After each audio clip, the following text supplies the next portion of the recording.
Good morning, everyone. Thanks for joining us this morning. And again, today we have a special day. We got Noel Hudson, who's going to be showing us a little bit of trading action, live trading action with the futures markets. I'd have to go through this bit of disclaimer before we go ahead and do that, though. And I do strongly encourage you to read this and understand it.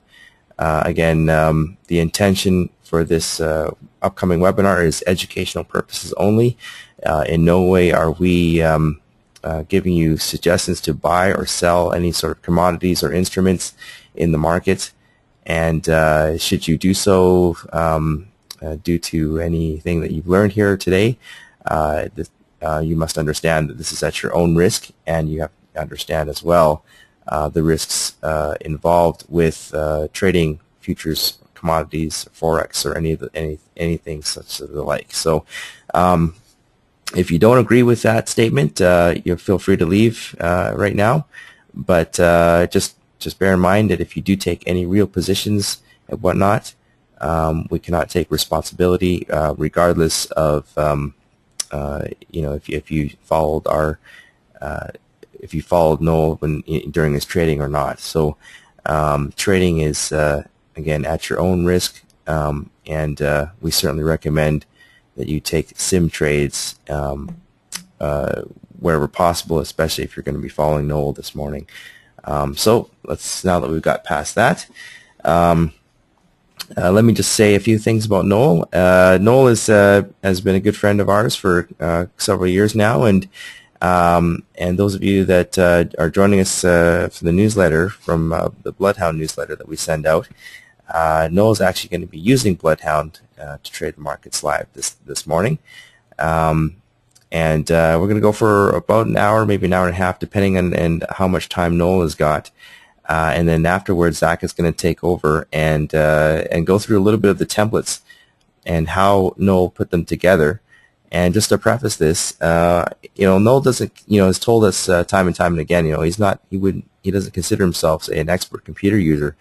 So this is very exciting for us in terms of being able to find an expert trader like Noel, who's a trader at heart, and say not a computer techie geek like Zach and I, and really take our product and show that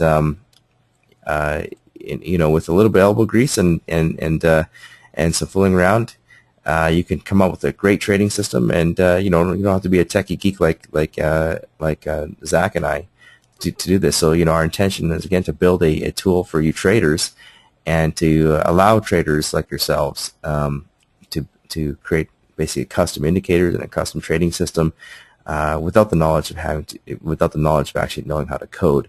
So, without further ado, I'm going to pass it off to Noel here and have him take over and show you some trading action. So, Noel, first of all, let me see. Do you have the right? There we go. Perfect. Okay. So go ahead, Noel. Yeah, we can hear you just fine. So. All right. Thanks, Jeremy. Hey, good morning, everybody. Do a little sound check. You hear me okay? Got me. Yes, I want to be sure I'm coming through okay. All right. Everything's good.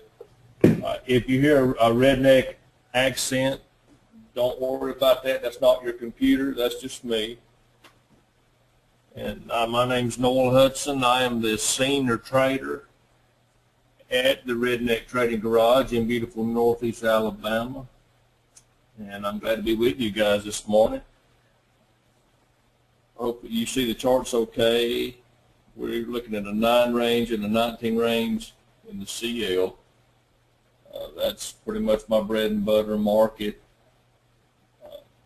My style and what I'm looking for is pretty simple. Idea here is to get, I'm looking for a couple of good trades every day. If we do this right, we can find us 15, 20 ticks or something like that early in the morning. And, that's enough to feed a family of 7, about to be a family of 8 here just any day. So it's kind of quiet on Monday mornings, and that's okay. I'm doing my trading here this morning. You guys obviously on simulator in the live market. We're just kind of doing some demonstration here to show the BloodHound indicator, how it works. And if you have any questions or anything, just kind of type those into chat, and I'll try to get those answered as soon as we can. It's already at 8 o'clock Central. The pits are open. Saw some pretty good moves earlier this morning. I guess when I first started getting up watching the markets this morning, there was pretty good shorts looking on this 19 range chart here. You can see this down here around a little after 6 o'clock this morning. These are some pretty good moves over here. Right over here at 4, of course, I was still safely in the bed, so I wasn't worried about that one.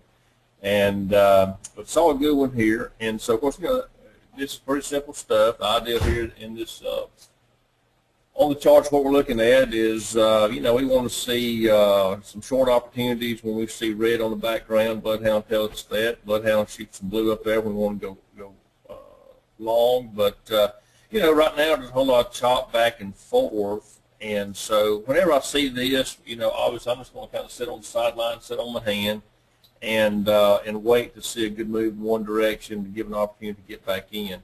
Right now it looks like this thing would like to present us a short here. It would be, I could take one off the 19 range here at 90. We'll put a sell stop limit in right there, and let's see if we can do something right there with it. It's not my favorite setup in the world, but it's it may have potential. We might grab about 10 or 12 ticks out of this thing anyway. So we'll see. And anyway.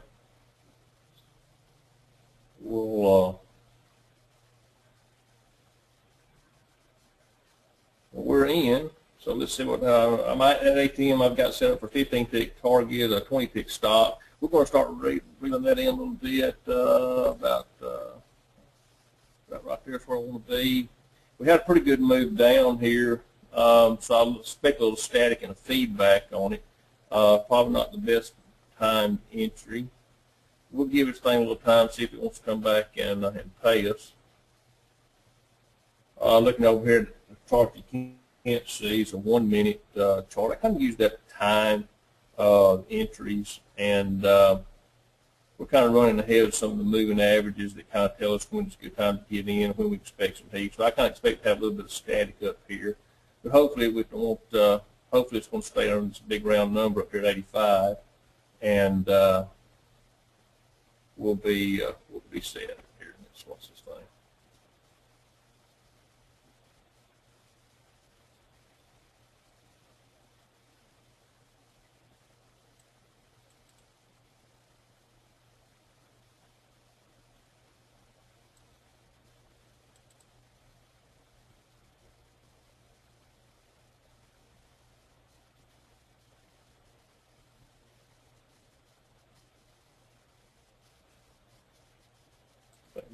I'll go ahead and slide this target down to about 70.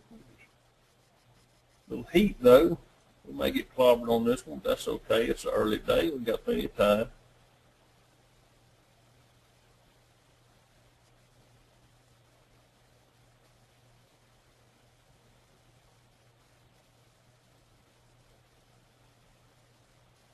Starting to see some things bounce around here, a little volume increase. I'm glad to see everybody's kind of waking up, starting to get to work this morning.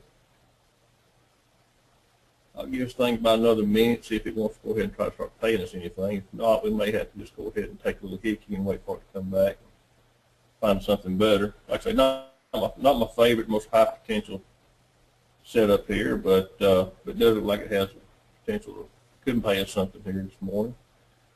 I don't know about you guys, I'd rather start out with a winner than a loser, but we'll see what this thing wants to do.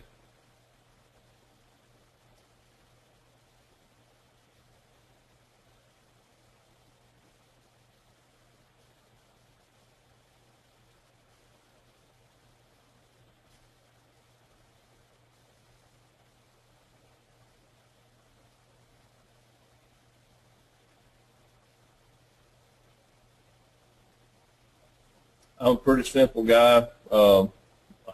Complicated stuff, I don't know complicated things real well. Zach and Jeremy had to be real patient with me. I try to give them feedback or things I'm looking for in a trade, or I know what works. Um, they kind of have to interpret my lack of technical understanding as far as computer and programming, that kind of thing.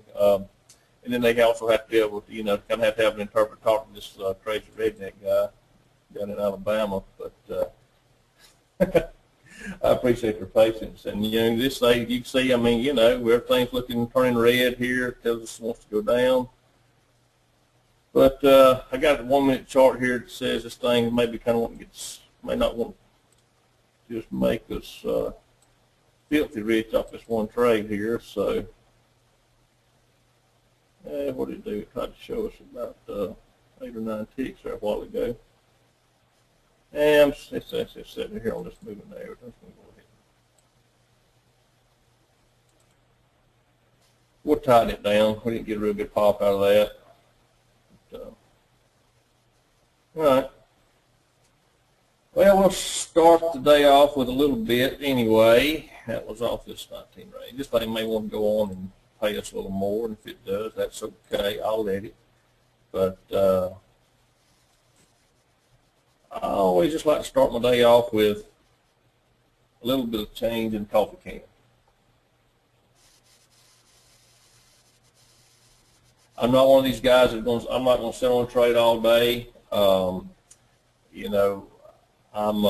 kind of get in, get out kind of guy. Papa always told me that you never go broke taking a profit. And sometimes I'll get out of a trade, and man, it will run on in my direction for a mile after that, and I'll kind of kick myself and grumble a little bit. But I'm happy with taking a profit. Like I say, I'm not going to be real greedy with this market. Never am. If I can find me about 20 ticks or so or something like that, then, hey, that's going to be enough to support me and my family and my lifestyle. And I can do that just grabbing 5, 10 ticks at a time, something like that. And occasionally I'll set in one for, a longer run. But this is kind of how I do it. Not real exciting, I know, but, that's okay. I'll take boredom and profit any day.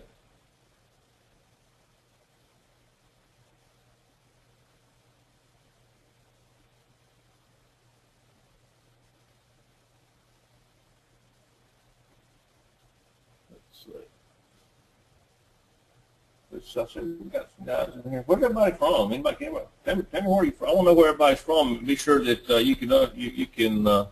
I may have a next door neighbor or something listening to this thing. Anybody from? We have any fellow Alabama folks around here?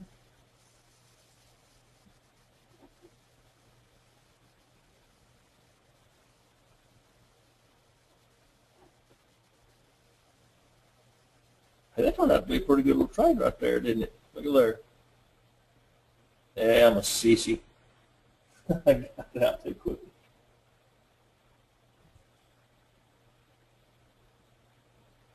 It's all right.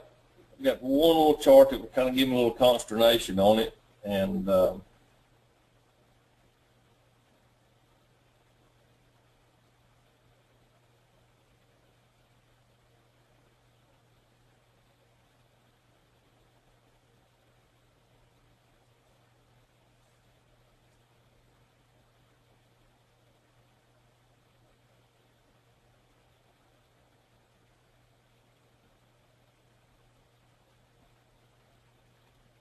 it does seem a little slow.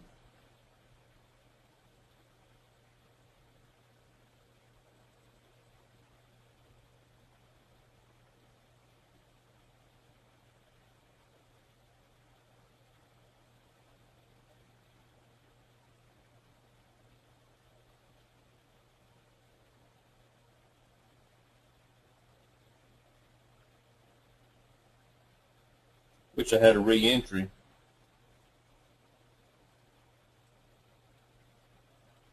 That's what I get for being chicken.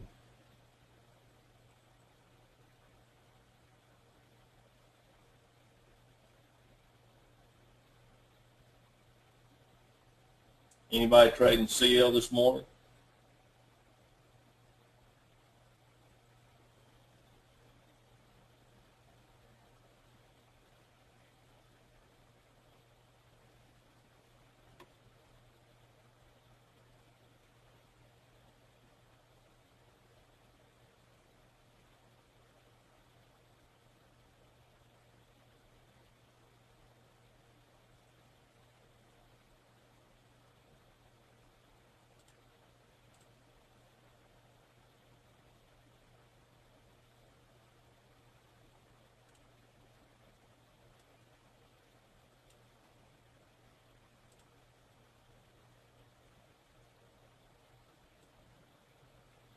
I'm also still learning my way around the presentation software and go to meeting.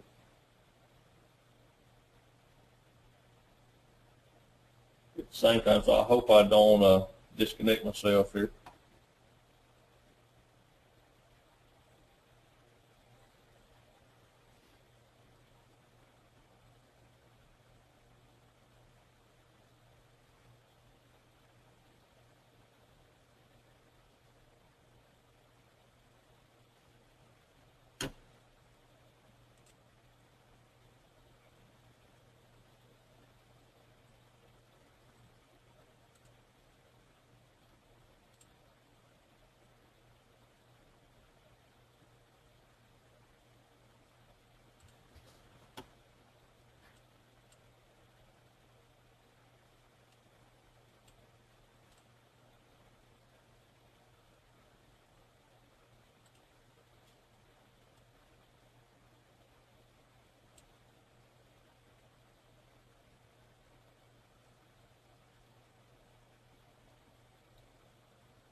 All right, let's see.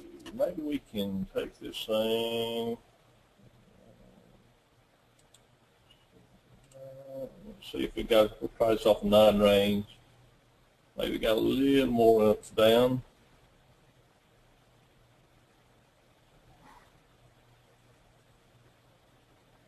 And we'll try that.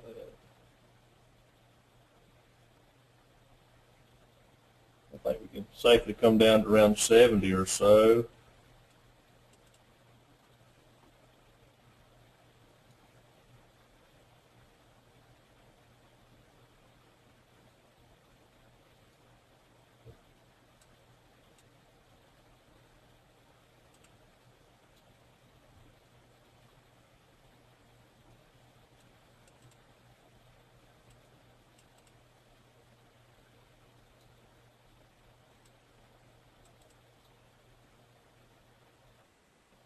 All righty.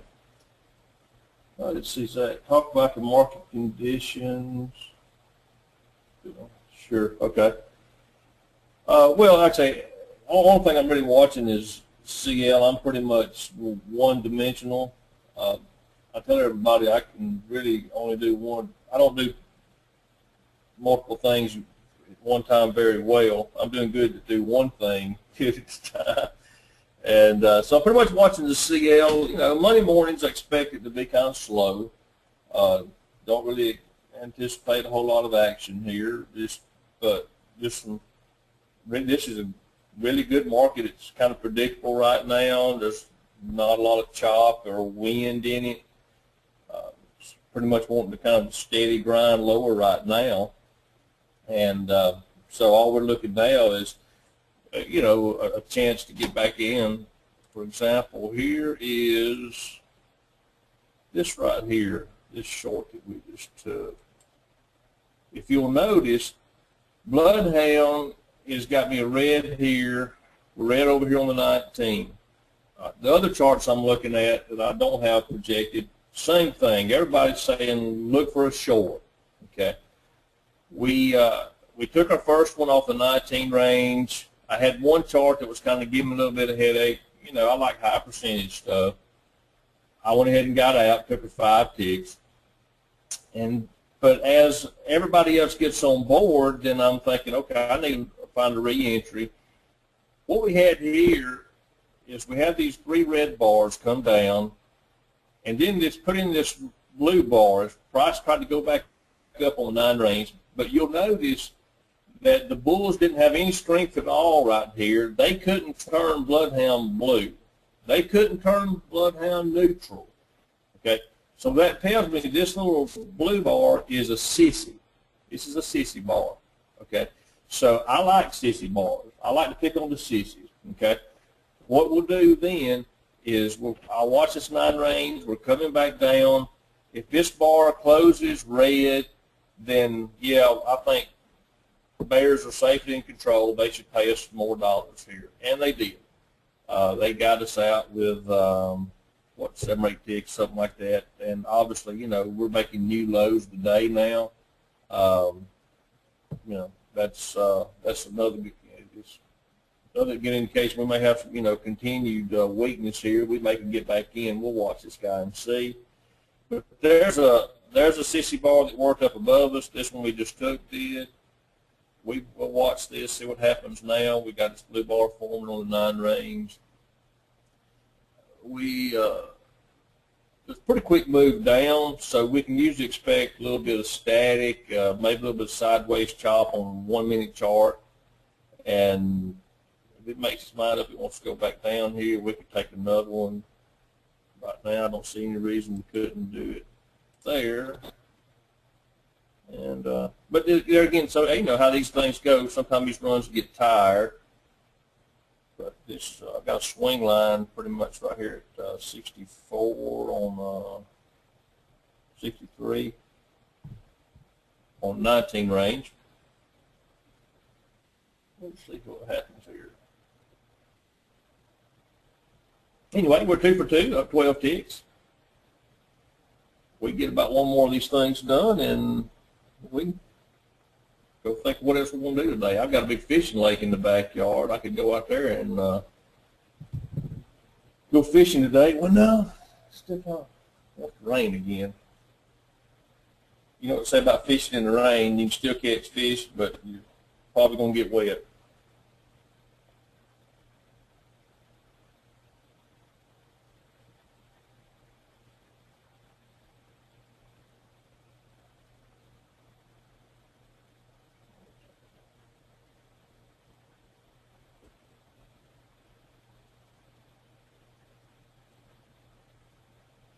One of the reasons I like to use a 19 and the 19 range chart, you may laugh at this, but it helps my math. I want that bar to close and enter upon the close of the bar.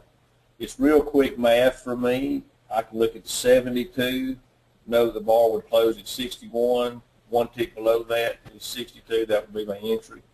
Now it wouldn't be. We could top that to 70. It'd be 63. And we're getting a little disconjointed there for a sissy bar. I'm not quite sure I want this one or not. I like it though. 63.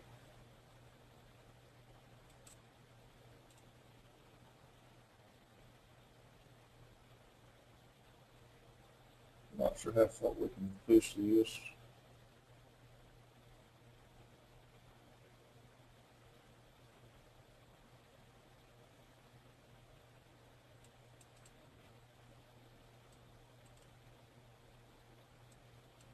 All right.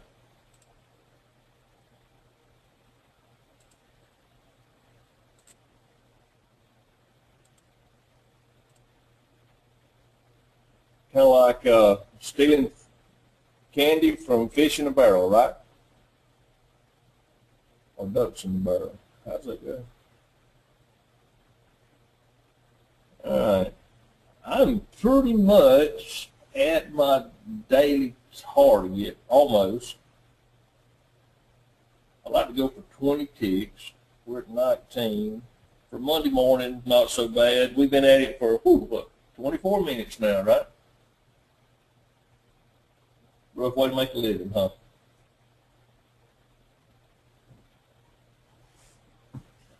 Let's see. I wonder if does anybody have any questions for me?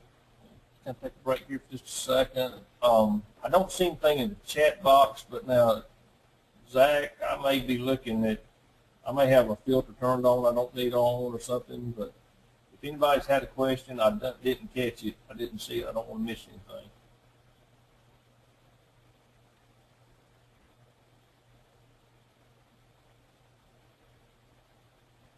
Okay, cool. Okay, Kumar asked about the moving average. What is it? Okay, yeah. This one here, the multicolored thing here. Yeah, that's moving averages, simple deal. What we got on this one? I think it's I use a Hull. It's a 33. 33. I find that works pretty good for these range charts with the CL. They're kind of I don't know, trial and error. You know, it's what we do. Hours of market replay, and you know what moving average gives me good feedback. You know, that's what I'm looking for, a moving average that can, you know, try to keep me out of trouble. I try to trade with that moving average. I very seldom go against it. I picked up that moving average at it's an indicator I got from another vendor. Works pretty well, you know. I kind of like the way it kind of displays a color change, and so it's pretty cool, pretty neat deal.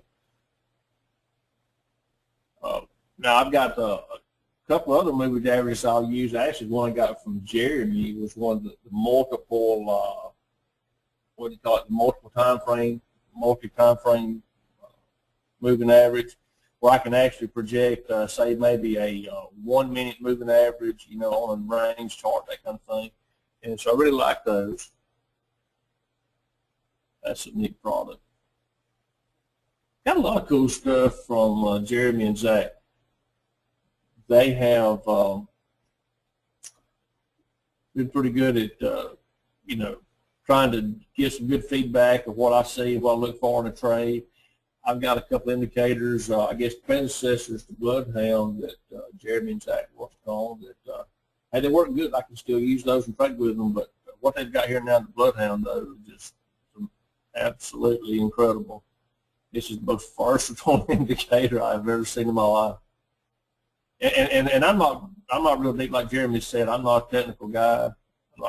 I don't understand computer geek stuff, and I've only scratched the surface. But what you can see in front of you is an accurate, you know, feedback of what the market conditions are and what they're doing.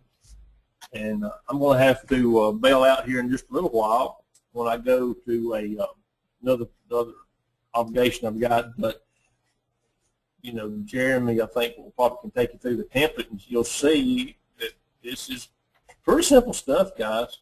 It's pretty simple stuff.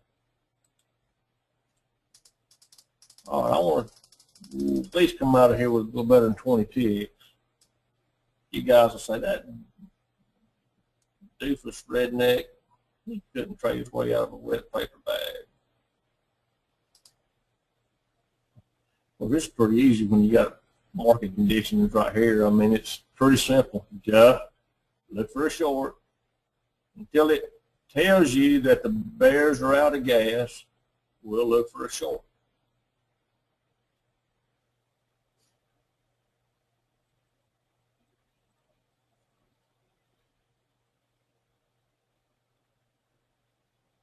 You see the little dashed line and the initials here where you see LH, lower high. This is a neat little indicator that Jeremy produced, I believe, and I like it too. I always like going short on the lower high. Got a red background from a BloodHound.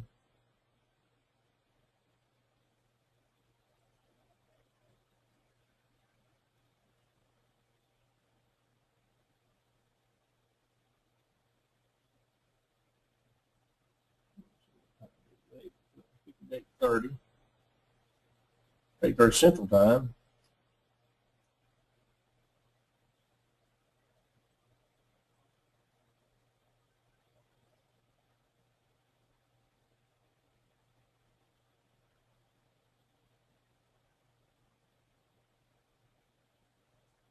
And there's a lot of trading room moderators. They may watch multiple markets at one time and fire off trades here and there, but that's just not my deal. That's not my speed. I'm slow. Watch one thing at a time. If it's working, then there's no need for me to go looking somewhere else.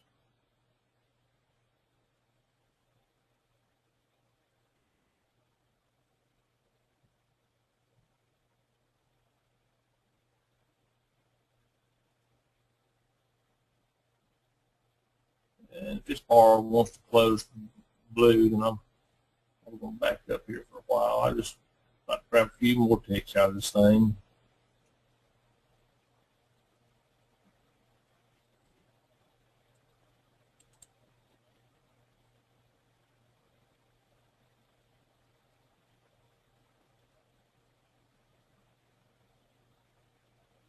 And so we're in at 55. It slipped us a tick, didn't it?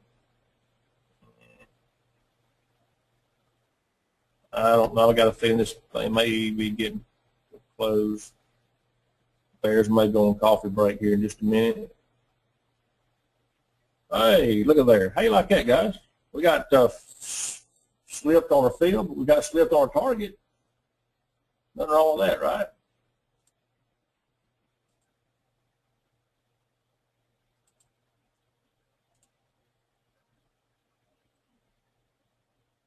All right, so what do you think? We are, what, 4 for 4? We're up 25 ticks. I call that a pretty good Monday. Now, if you guys would like, we can, thanks, Sherry. If you guys like, we can look around and, you know, just play around for fun if you'd want to. But that's, we can find another market that you want me to take a look at. I can be glad to do that. Got a few minutes here. You guys just let me know. There again, if there's any questions or comments coming in from any of you guys watching, I don't see them, but I may not be looking at the right place. Just hang on a minute. What we got here? All right. Let's see. Okay. Let's say I'm getting some. Hey guys, guess what? I finally found the question box.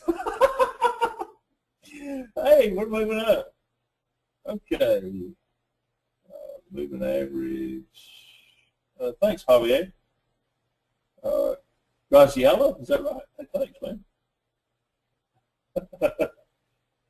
All right, the ES, the 6E, or YM. Okay. Okay. All right, this. Hey, we're having a good day. Let's go find what we can do here. Let's take a look at, I'll probably have to do some adjustment on the chart for the 6D, yes, but we can kind of work on that.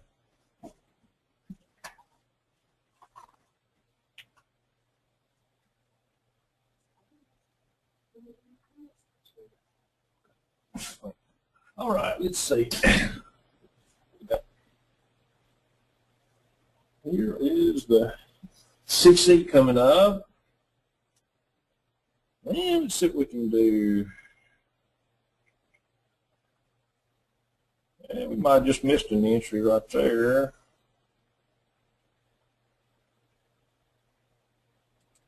So, let's see what we got here. Maybe we're just in time. I normally don't just jump on a chart and start firing away, you know, like Rambo or something, but we'll see.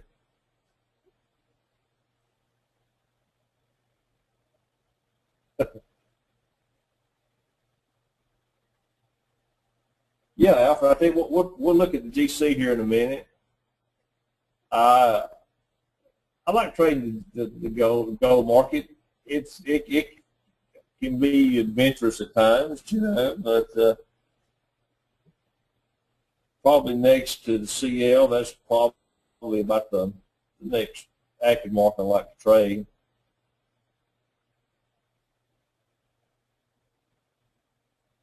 Every once in a while, G. Gordon maybe eats my lunch, you know.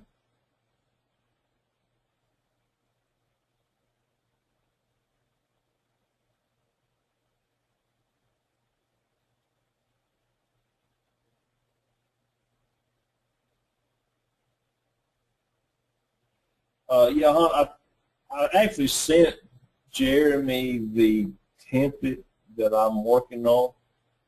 I'm trading off of what you see. Believe it or not, guys, I just put this template together with really focused on the BloodHound indicator, kind of being the centerpiece of the chart.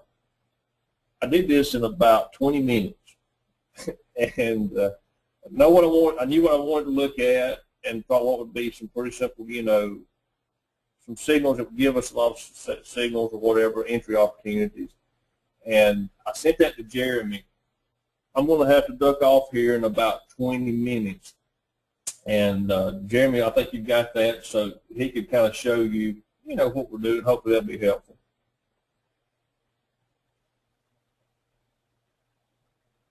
I typically look at about 5 different charts on what I'm trading with there. I think I'm fixing to pay for coming in with guns blazing at the 6C. Looking like it had taken a pretty substantial move down back when CL was going down as well.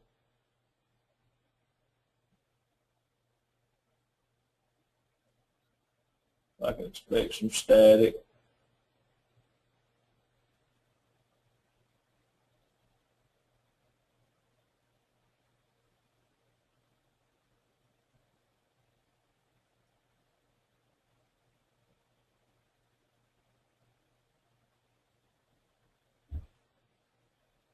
We're going to get cranked here.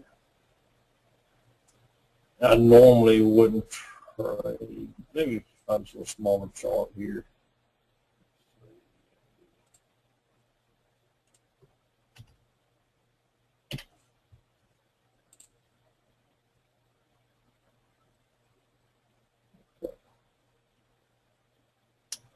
Five range is more my speed for the 6C and probably the ES. I can typically trade gold with about pretty much the same charts and settings that I do with CL. A little different, but not pretty similar.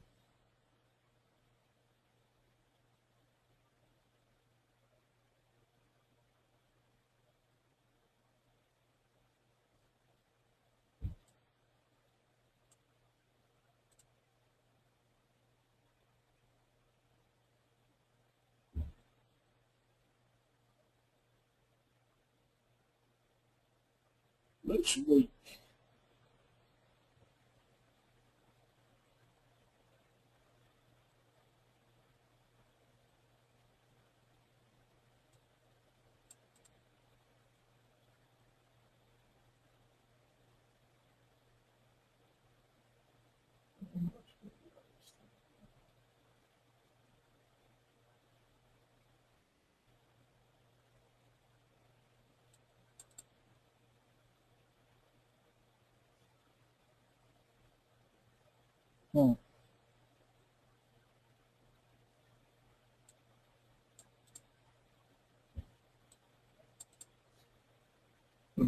Like I said, I'm not one to sit on one for very long.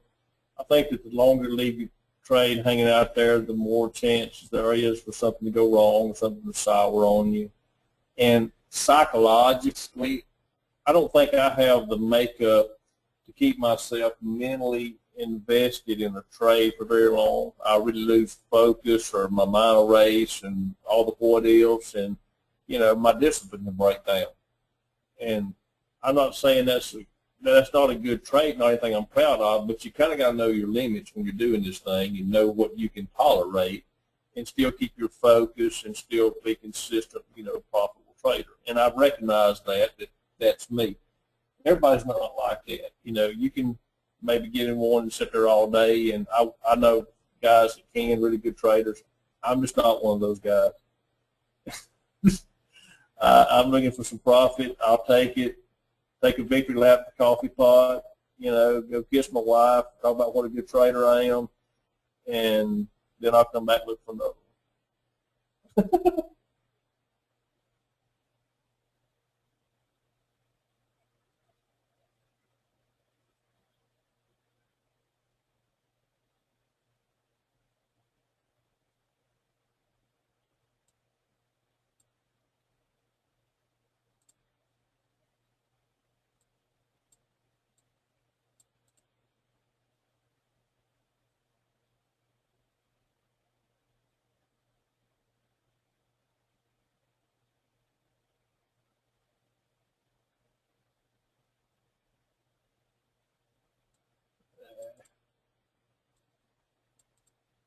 I'm not going to let this one hurt us.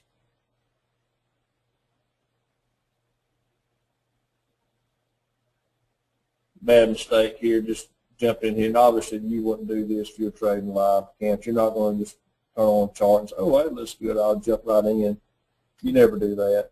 Typically, what I'll do, if I'm trading live money, I sit down in front of this computer, I'm going to watch a good trade go by. There we go. I'm going to watch a trade go by that works, and works like predictably, like I anticipated to do. I don't mind letting one go by,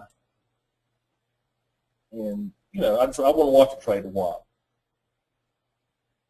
Let's see.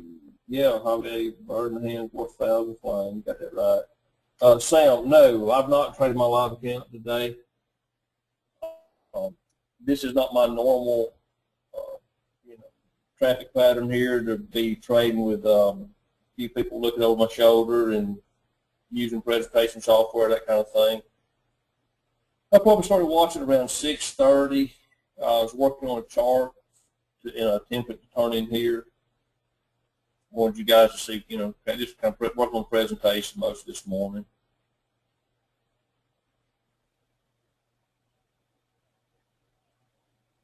All right, what are we going to do? We're going to go check out somebody look at GC. Let's see what's happening in that one. That ought to be exciting. All right, we're 4 for 5 now. Up 23.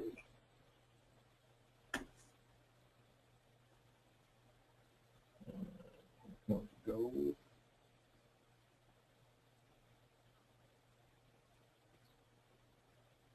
And I've actually, the template that you're looking at here, I've only played around with the CL with it, so this will be educational. Let's see how this thing works.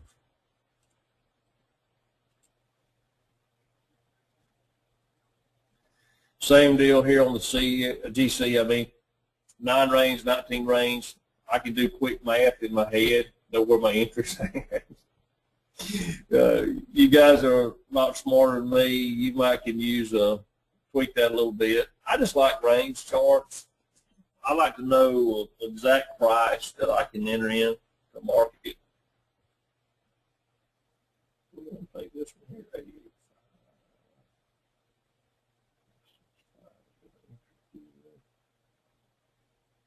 That could be. How does that look? We got him right there. I use sell stop limits on my entry. I allow for a tick of slippage. Something, of course, especially in the GC, you can get left behind that. Let's see what the 15 range looks like here.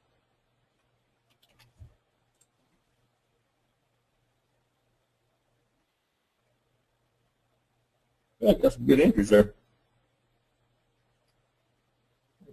Coming on down this morning. Good entry there. Good long there. Salt and pepper at that. That's pretty cool. I like it.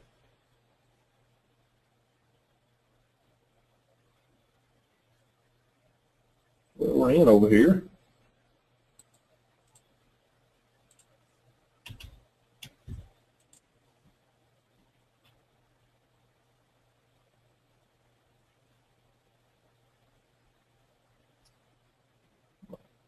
Trend MA starting to turn over here on the GC, so I don't know that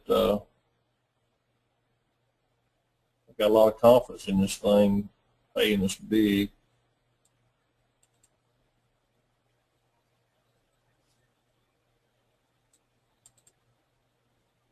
Hey, we'll take that. Thank you, man. That's the way we like to do it around the Redneck Trading Garage. Get in, get out. All right. What did that one pay? That got us 10 ticks, so we're 5 for 6, up 33. We've been at it for 45 minutes, guys.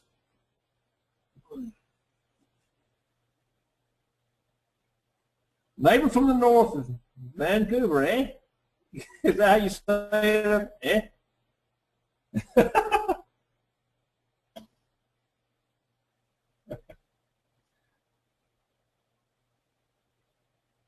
Range for targets.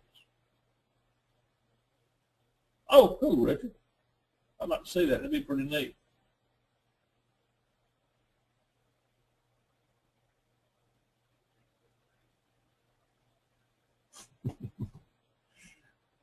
All right. Hey, Jeremy, Zach, are you glad that I'm up 32 ticks instead of down 32 ticks with BloodHound this morning?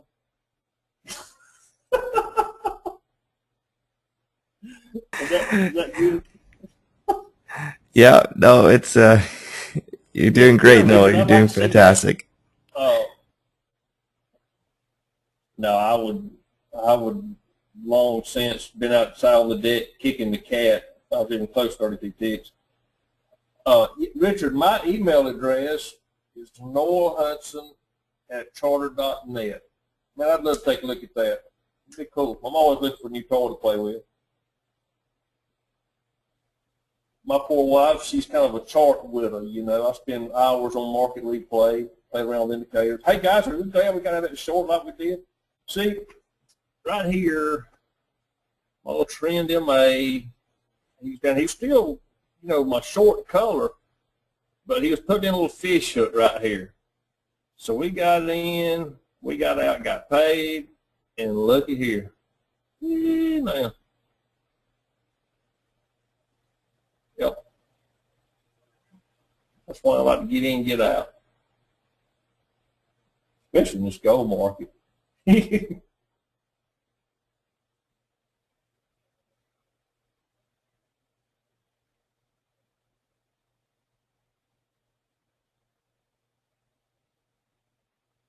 kicking up.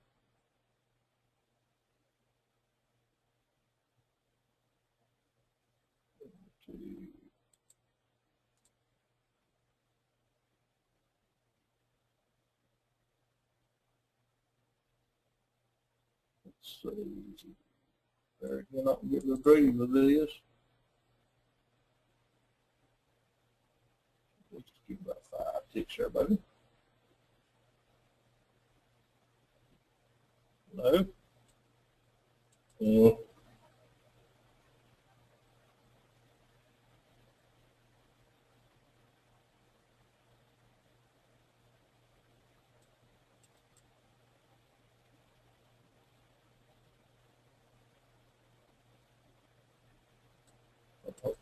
I'm sorry, guys. I'm not real good at math.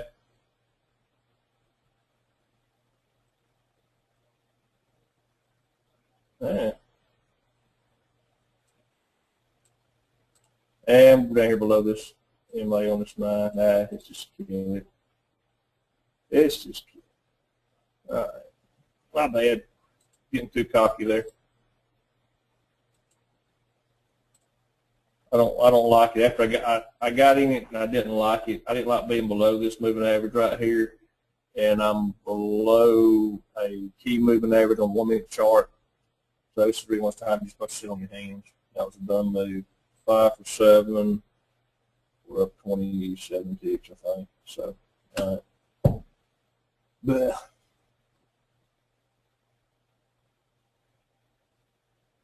Alfred, what do you use a GAN pitchfork? I don't have a GAN pitchfork actually. What you're seeing is a couple of actually kind of modified regression channels. You kind of got the center line of those regression channels. That's probably, I guess it does kind of look that way, doesn't it? I've got a faster regression channel inside of a slower.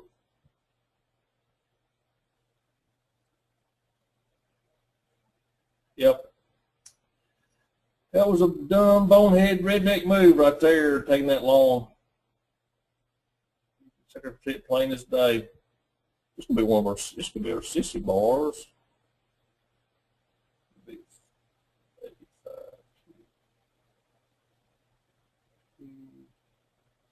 We might get some chop back and forth. Let's make the chop back and forth in the 20 tick range here, but this could eat away all the profit.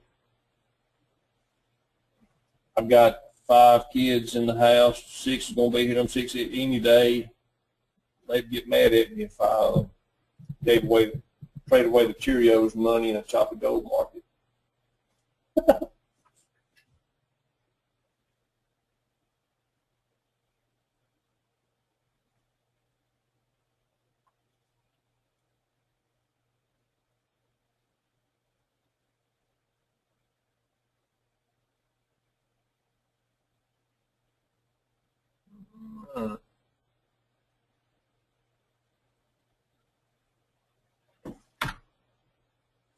Okay, guys, I'm going to have to leave you with about 27 ticks for now.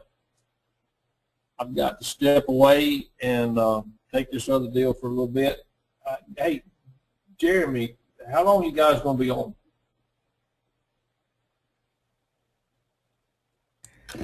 Well, we could be on. I think we basically have to.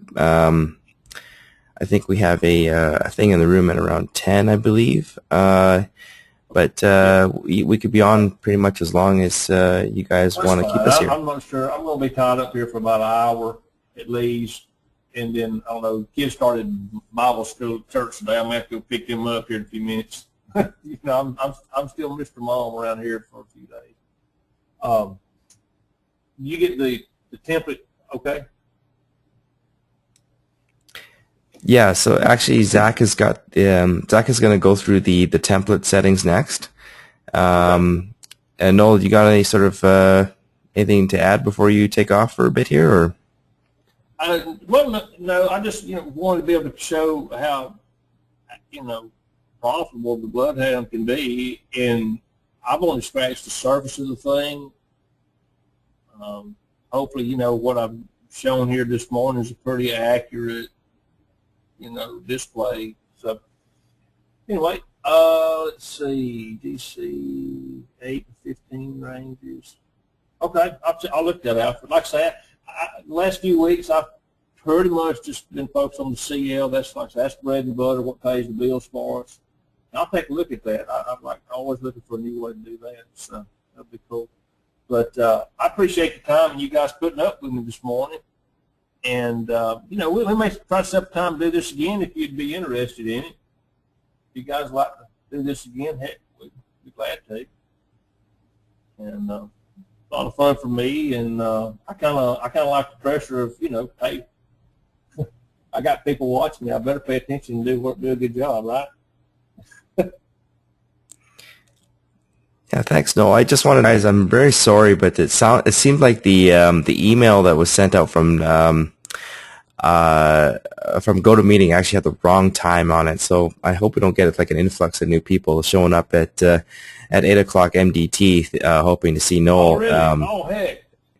So yeah, the correct time, which was sent out to the Shark Indicators newsletter, is 7 o'clock Mountain Daylight Time, which is 9 o'clock Eastern Daylight Time. If we do this again, I'm going to talk to Noel and see if he's up for it. Likely we'll probably just keep the same time next week. But we'll work that out. And again, I'll send out an email. And Noel is actually thinking about setting up a formal trading room. And as you saw today, he's got he's got a lot of experience and he's a fantastic trader. Most certainly, we'll keep you posted with the details when he does set up his trading room. And definitely, tell your friends and whatnot, and show him some support. Obviously, Noel does some great work, and it'd be fantastic to have you guys join him. Oh, hey, Randy, sorry you missed that, man. Alfred, appreciate that. Yeah, you have a good week too. But yeah, hey, we're definitely set up to do this again, guys. I've enjoyed it, and I think we kind of got a few bugs and kinks worked out, how to get this thing set up, and I can come through and show the charts what I'm doing. You guys have a good day, and we'll get back real soon.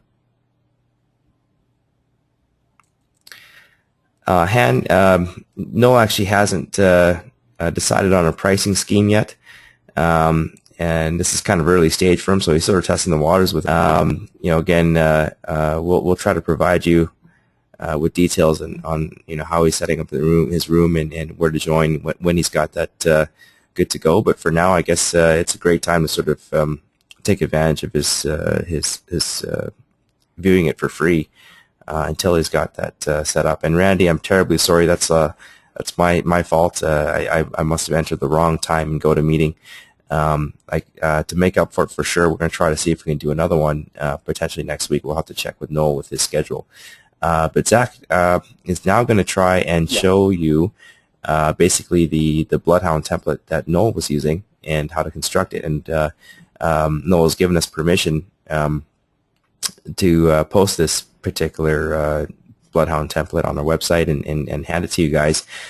Just a caveat, he's actually worked on another one as well. And we're working on a way to share that other template with you without sort of giving away Noel's trade secrets in terms of how he set it up. He's put a lot of sweat equity and a lot of effort into another template that he's been working on that he'll likely be showing to you in a future date inside of a room. So without any further ado, Zach, are you ready to go? Yeah, I'm ready, Johnny. All right, guys. All right. Sounds real good. Well, I've got the mail. There's my other call coming in. Have a good day, everybody. Really enjoyed it, and we'll see you again soon. All right. Thanks, guys. Thanks, Noel. All right, let me switch over to my screen here.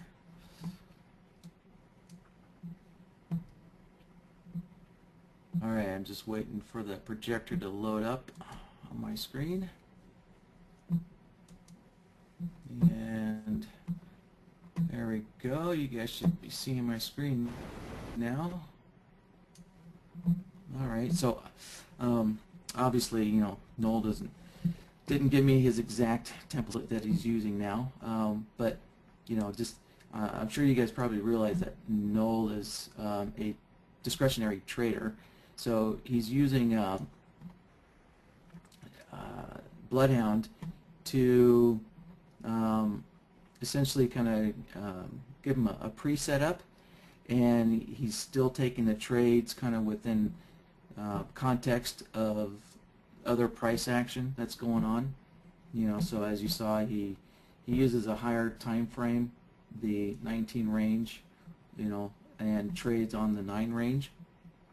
So he doesn't have just a blind mechanical system with BloodHound where he's just taking a trade on green and taking a trade on red. No, he's still using the human discretion point of view on the market to enter into the trades.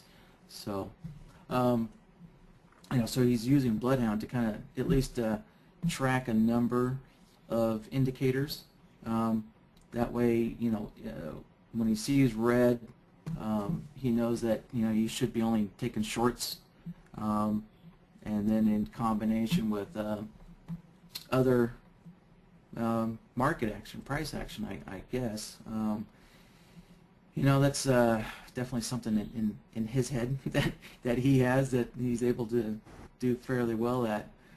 So all right, let me I'll just kind of show you simply the template he gave me, which is kind of an earlier version that he put together. And Noel kind of alluded, he keeps his system very simple. He doesn't overthink it. And I'm sure you've all heard the term analysis paralysis, and so Noel has managed to conquer that just by keeping things simple.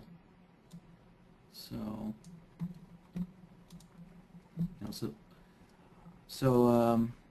I'm going to kind of go through some of these solvers here also to give you kind of a little quick training lesson as well. All right. So this first solver up here is the crossover, and so we have the 9 SMA and the 60 EMA.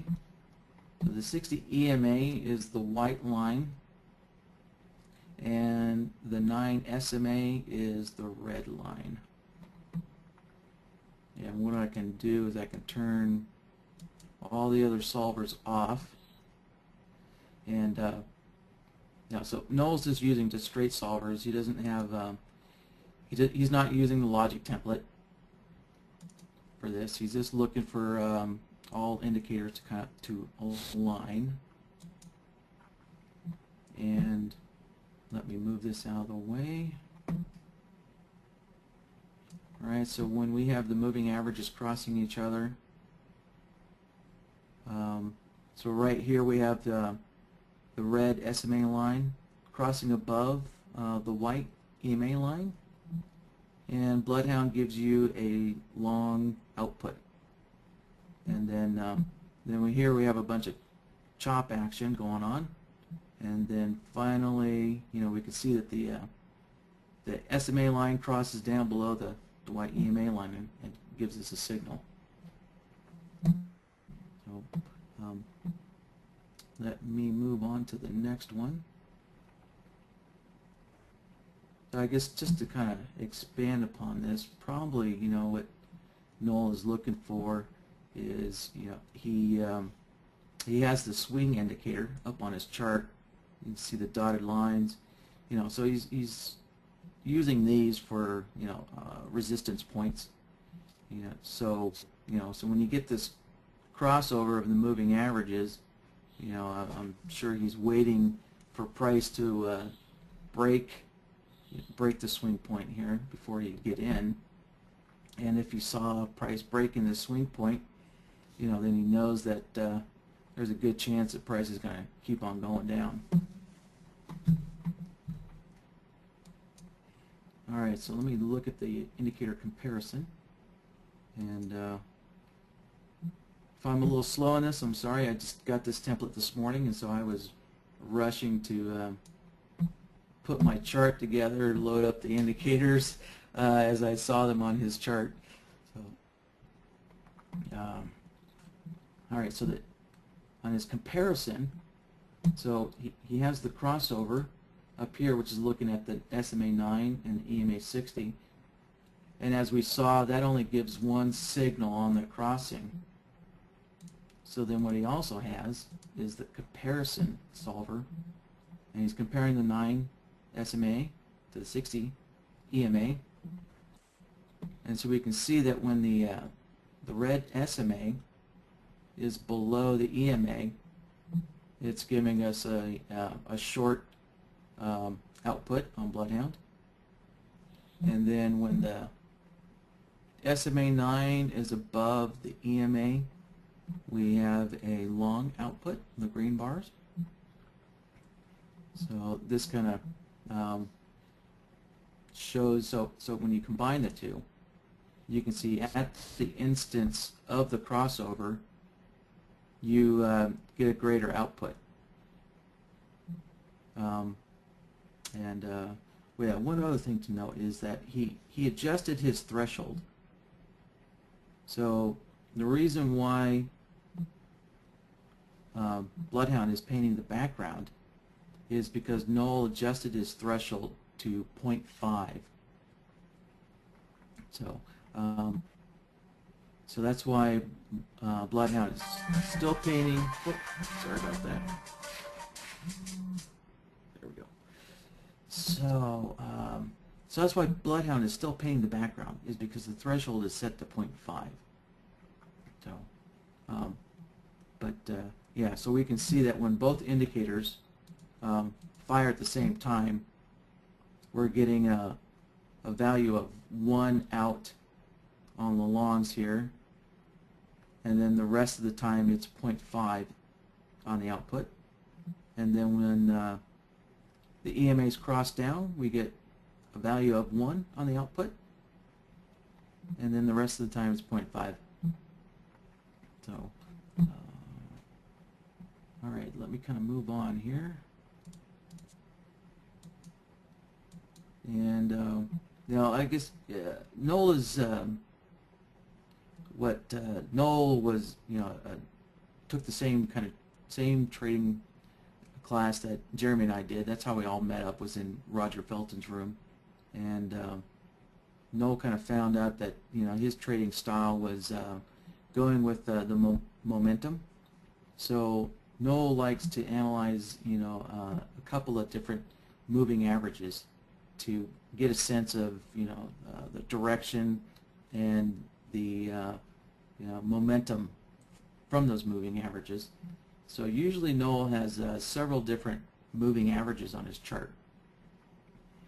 So here he has another one, the SMA 12, which is the orange line. And so when you combine the two together, yeah, it's just kind of a doubling up on the average direction of the market. So when I have both of these solvers selected, you can kind of get a sense of the the strength of the movement of the market. And so here we can see when price popped up, the EMA, the white EMA line, is still pretty strong, but the faster EMAs are starting to weaken, and we can see that BloodHound starting to give us a partial long signal, and the short signal weakened up. So Noel kind of uses this, kind of show him that a little weakness in the movement.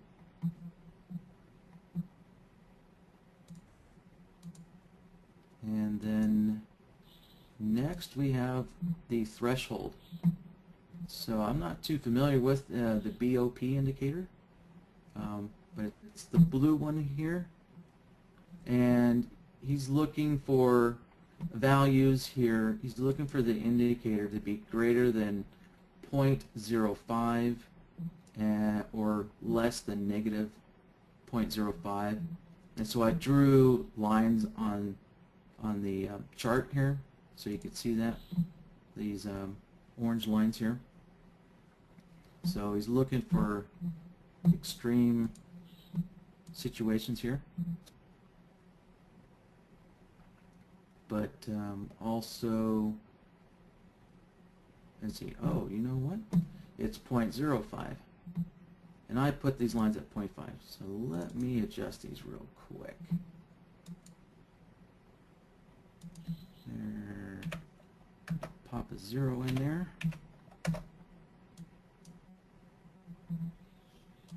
That makes a big difference.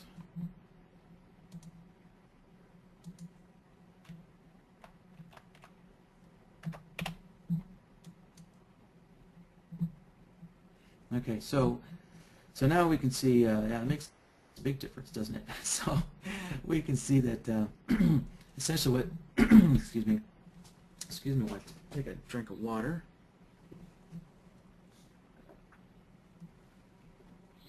So I'm assuming now with this threshold value being so low that essentially what Noel's kind of looking at is just what the general direction is of this indicator. So we can see here, if I stretch this out, what he's kind of looking for is, when the indicator is just kind of flopping around here, not quite knowing what direction to go. And we can see, let me draw an arrow. And so we can see probably what's occurring, as price is kind of chopping around a little bit. And that's probably why this indicator here is has low values. And so I'm sure Noel's determined that at least getting above the 0.05, is at least giving him some kind of good trend direction. So we can see when price is moving down, this indicator is staying below this threshold value here. And so, so on this template, he's just simply looking for all of these indicators just to be in alignment and agree with each other. And he just has a good trading habit of keeping things simple. That way there's no analysis paralysis.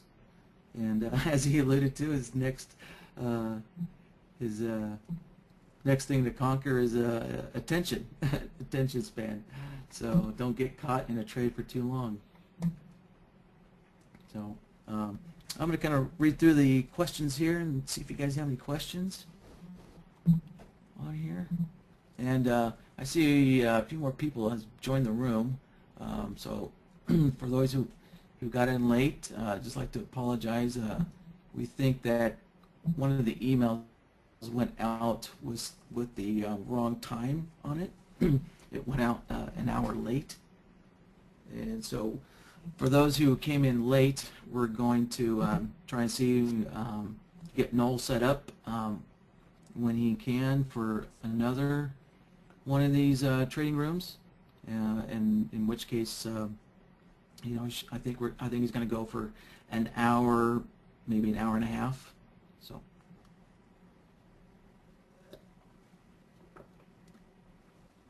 All right. All right. So let me scan through the questions here.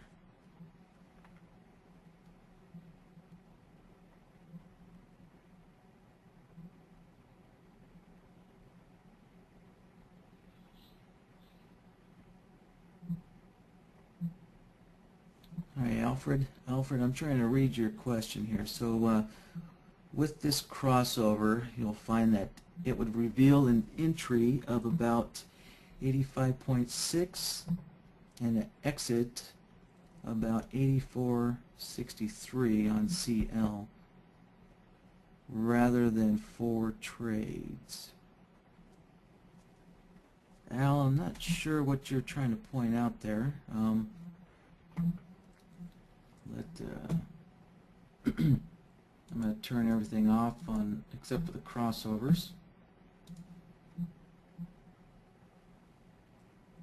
So you're saying there's an entry at about 85.6, which is off the chart.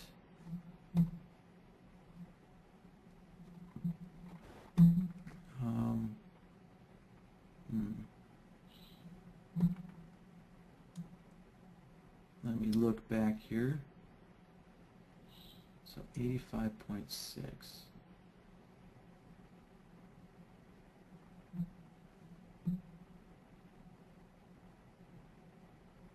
So that's about in this area here.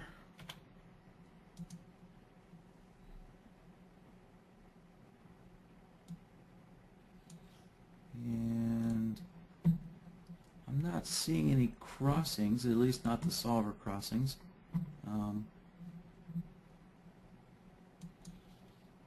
So, Al, I'm not sure what you're trying to get at with your question. I'm just going to move on here. Sorry about that. Sam B. Yes, the calculations are on bar close.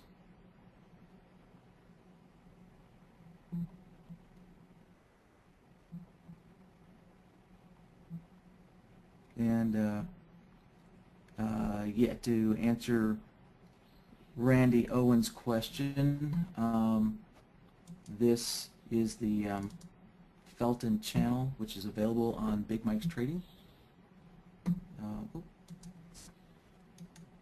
Let me bring up the indicator list.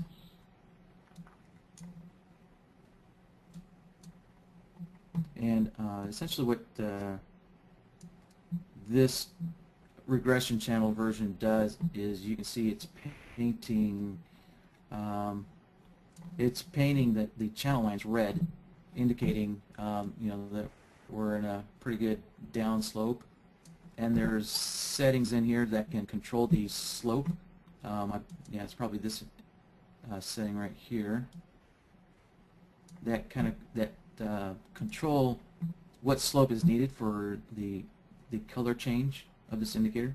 And if the indicator went flat, it would turn yellow, and then if the indicator starts sloping up, it would turn green. And it's a free indicator up on Big Mike's. It's pretty neat seeing the color changes. So just be aware that the color changes don't change historically. So if you scroll back, you can see this works historically, but you can see we're in an uptrend, but the color doesn't change. The color's matching what's occurring in real time. So here we are in real time. All right, let me move on, see if there's any other questions. All right, I don't really see any other questions. So I guess I'll move on and just kind of do some general training and maybe kind of do some general concepts of a bloodhound. Oh, here we go. I see a question from Anna Graham.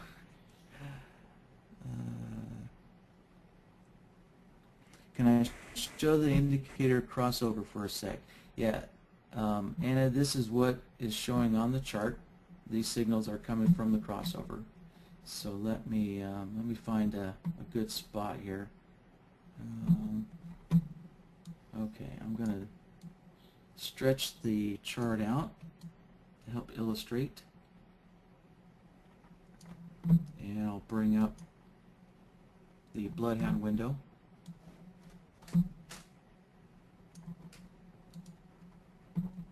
Alright, so what I have, I only have the crossover solver selected here.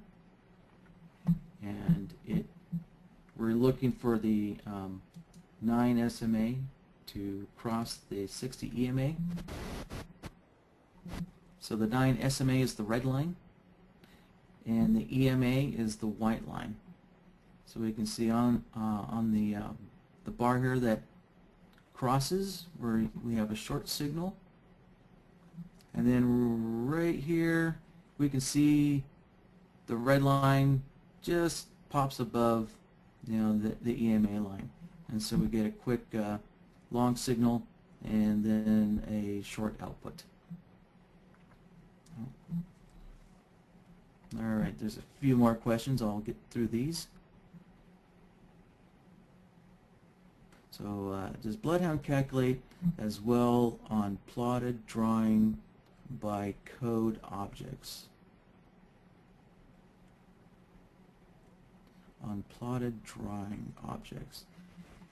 All right. So Xavier, I think I understand what you're saying. I think what you're asking about is like this regression channel. So on this particular indicator, if I double click on the regression channel, it's going to bring up the property, and you can see that that's actually a regression channel object, so a chart object, and which is the same thing. So what the indicator is doing is it's drawing one of these chart objects here. In particular, it's this trend channel. So so no, unfortunately with NinjaTrader version 7, you can't get data on chart objects.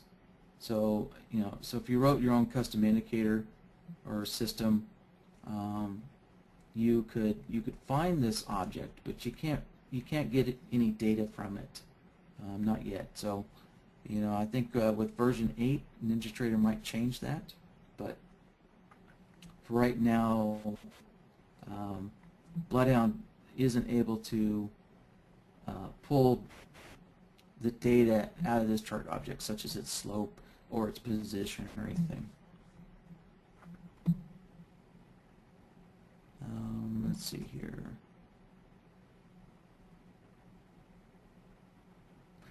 I just want to add to that. Anna's asking me if I'm going to. Sorry about that, Zach. I just wanted to add to that, Javier, that if you're looking for the linear regression channel, that's actually a feature that's built into bloodhound. There's a special case for that.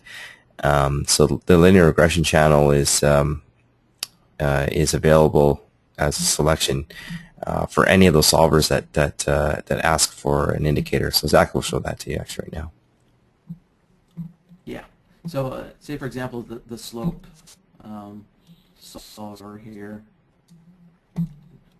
So if you see the indicator section, under type, if we look here, we'll see there is the linear regression channel, and so that would be looking at the slope of the regression channel here. So that's how you can get BloodHound to analyze the slope of the regression channel. And to demonstrate that, let me turn only that one on. And so we can see, let's kind of get us right to the point where it changes color. So there we can see the regression channel is on an upslope. And, oh, you know what? I probably don't have the periods matched up. So let me make sure I get the periods matched up.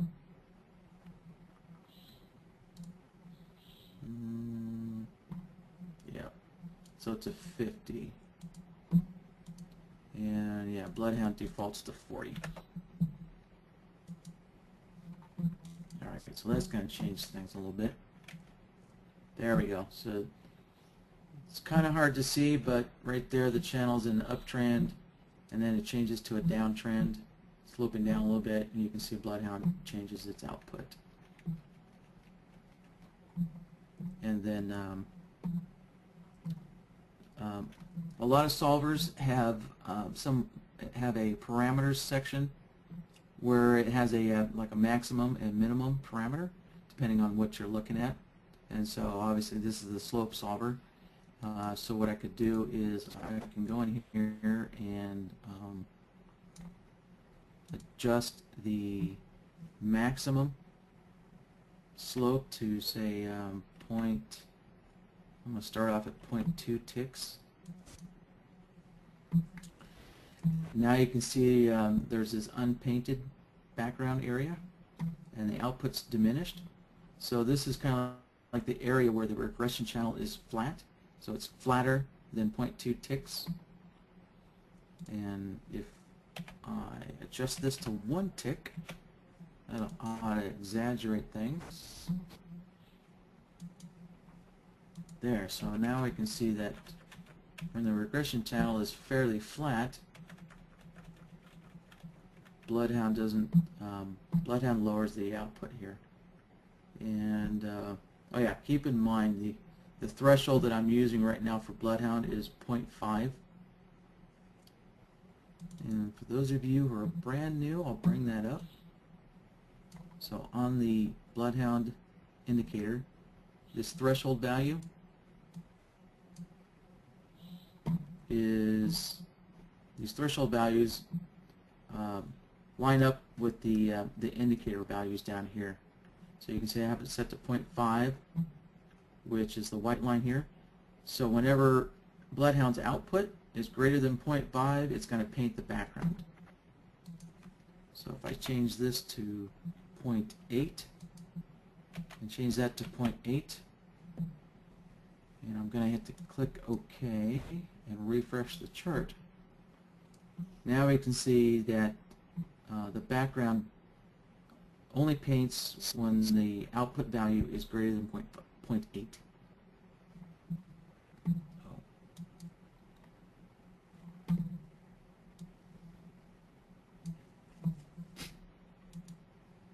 And there's okay, along with, so this is the regression channel slope, and we also have the ability to measure the width of the channel.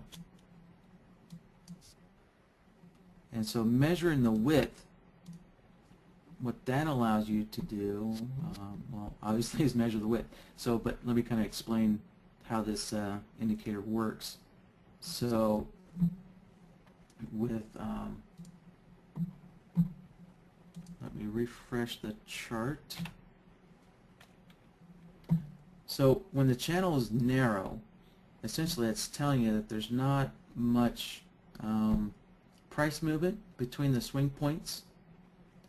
And when the channel widens, so as I come up here, so we can see the output here is fairly wide. for what we have our settings for. We can watch the channel get wider. So we can see that there's a greater swing height here, which widens the channel. And as I keep going, we can see that BloodHound, the output is tapering down to nothing. So probably what's going to happen is, well, what will happen is the channel is going to get really narrow. So now we can see the channel is much narrower compared to back here, as the channel looks like it's almost twice as wide. So measuring the channel width allows you to measure the width of these swings to a certain extent. So let me back it way up here. Yeah, so we can see that we have some pretty wide swings here, which is widening the channel. And then if I go way back here again, and so we can see that there's the price swings get pretty narrow here, and the channel gets narrow. All right, let me take a look at some questions again.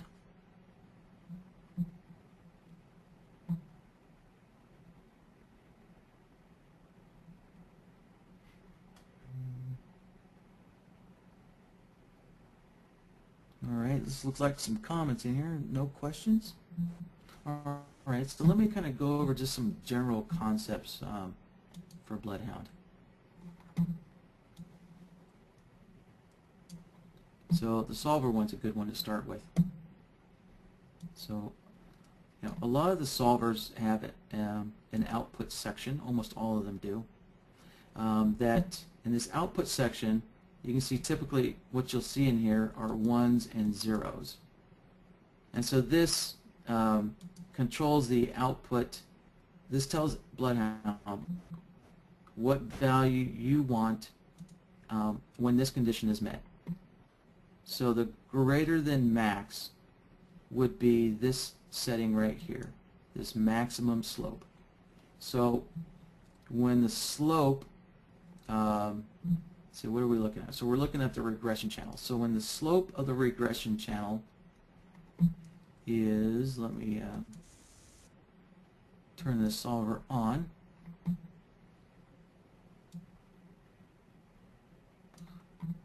So when the slope of the regression channel is greater than 1 tick, we want BloodHound to give us a value of 1 on the output. Now if I set this down to 0.5 and set this down to 0.5, we can see now that the output has a maximum of 0.5. So we can use these settings to control how much confidence or the output values that BloodHound is feeding us at these various slopes. So I could set a minimum slope here of 0.2, and then at the minimum, let me give you more of a realistic example here. Say at the minimum we want 0.5. I'm going to set these back to 1. Set that back to 1. So like right here, you see there's no output. So there's no output, right, is 0. So this is the output that's set to 0. So that means that the slope of the regression channel is less than 0.2 ticks. But then as soon as the slope gets to 0.2 ticks, so at the minimum, this being the minimum slope, so when we're at the minimum or greater, we start off at 0.5 for the output. So you can see there's no output here on these 3 bars, and all of a sudden it jumps up to 0.5. And so this allows us to control BloodHound's confidence output. So what we would be saying to ourselves is that as long as I have this 0.2 ticks of slope, that's pretty good. That's good enough for me. And so I'm going to jump the BloodHound output up to 0.5. let's see. So let me change this to 2. And so now we set some really extreme situations here. So when the slope is greater, so up here when the slope is greater than max, we have an output of 2. So we can see that all of a sudden BloodHound, is giving us an output here of like from 1 to 0.5, and then it just jumps up to 2. And when it jumps up to 2, that's telling us that the slope is greater than 1 tick. Probably more of a realistic is looking for 2 ticks. Let's see if there's... There we go.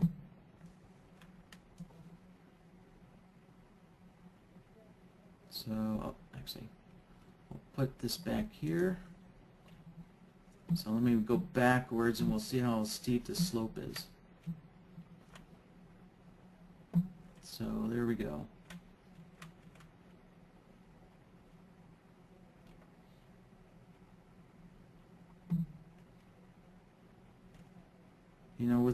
With the eye, it's kind of hard to tell any slope change. Well, it's probably because of this huge price difference. Let me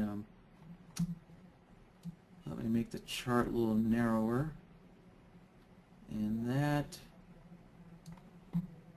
should exaggerate. Let me change one of these indicators here. That way the chart will stretch out.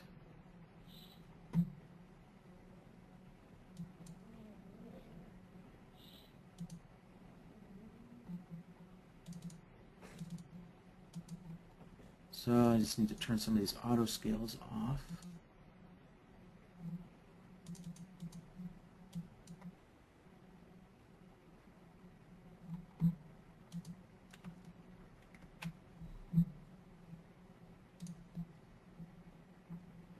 Alright, now we scroll back here.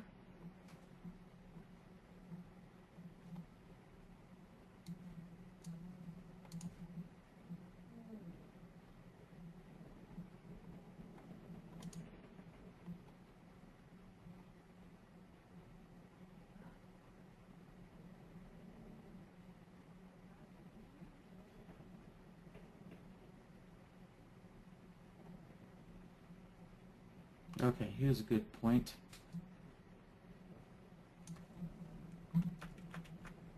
So we can see here at this extreme slope, that's when we're getting a 2. So let's scroll backwards, and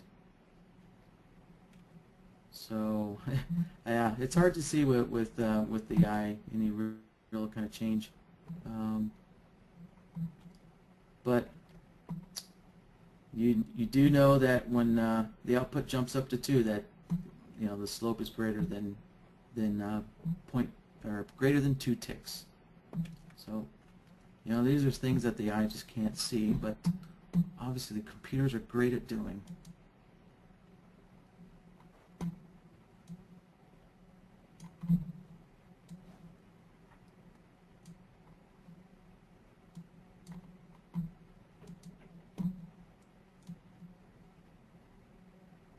Alright, so back to so these are, just to kind of recap, the the output solvers that have the output section are there to allow you to control what kind of values, confidence values, that you want on BloodHound.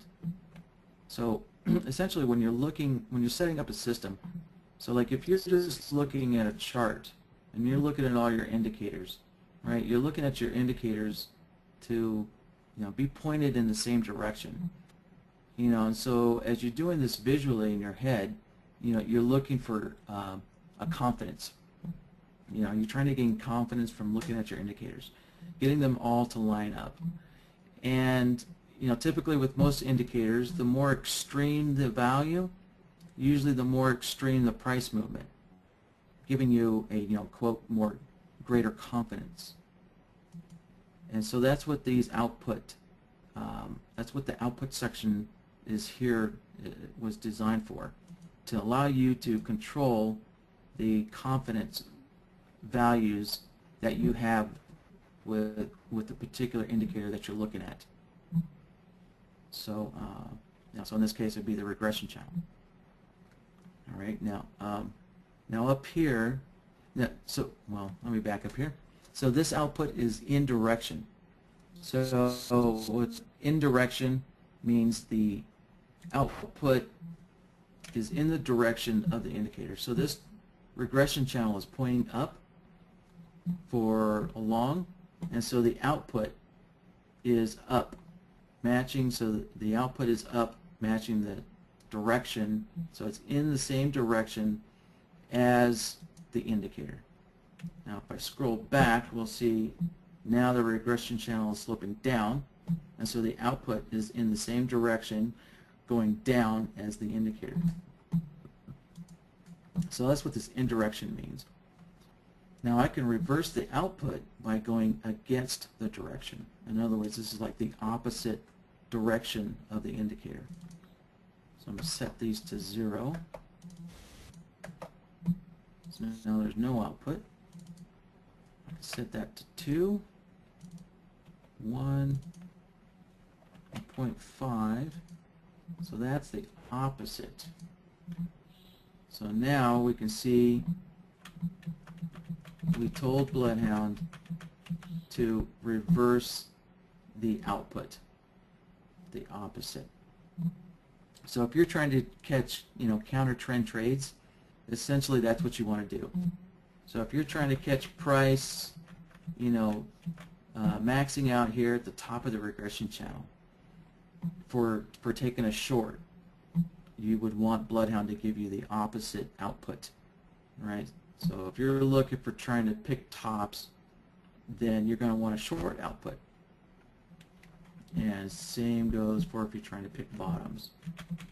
Right? So if you're trying to pick this bottom, you're going to want a long output here.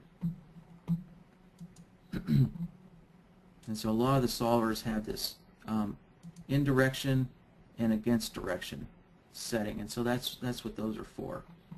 So against direction, think of that as like reversing the output, or the output is in the opposite direction of the indicator.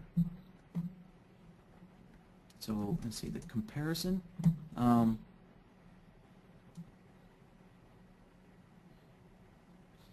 Yeah, so you can see the comparison has these outputs as well, and these outputs are controlled by whether A is greater than B or A is less than B. And once again, you have this large amount and small amount, which is very similar to, if we go back to the slope solver, very similar to this maximum slope and minimum slope. But when we're doing comparisons, we could be comparing slopes, but for the most part, you're just comparing values. So in this case, we're comparing the value of the of two different moving averages, and with the large amount and small amount set to 0, simply we're just looking for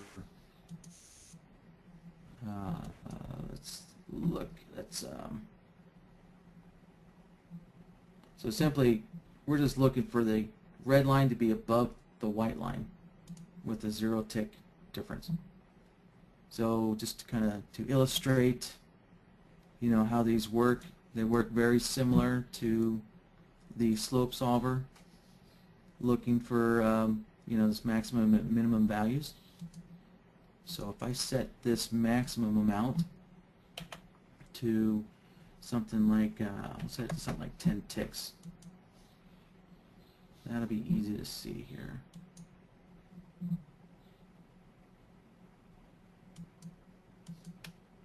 And now the small amount is set to 0.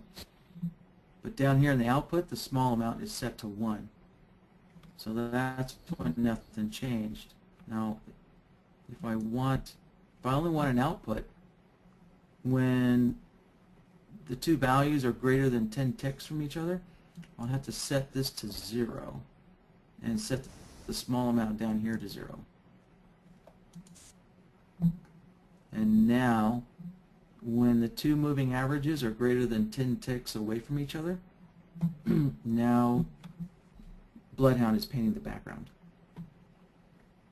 And we can see that it's still doing some measurement, it's still doing some output, but we know that these reduced outputs, the indicators are closer than 10 ticks.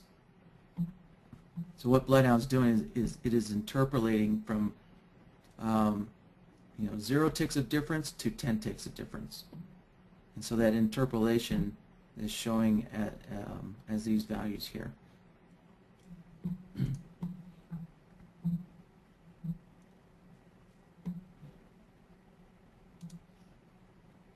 And so once again, just to kind of play around with this, I'll set this to, let's see, I'll set this one to 10 ticks. And set this one to 20 ticks. I'll just kind of goof around with these outputs here. So I'll set that to 2 and like set this to 0.5. So this is the small amount. So I'm going to set this small amount to 0.5 and set this one to 2.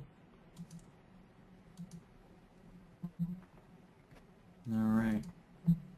So now we can see that when the SMA is below the EMA, because it's not greater than 10 ticks, there is no output. So when the difference, when the SMA is below, when the red line's below the white line, greater than 10 ticks, we'll get some kind of short output. But we don't have that right now, so let me kind of scroll through here. So here's, so we're getting close.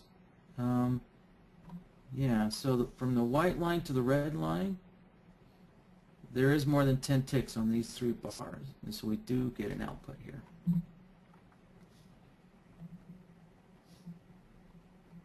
And there we go. So here we can see on this particular bar we have an output of 2, and so we know the difference between the white line and the red line is greater than 20 ticks.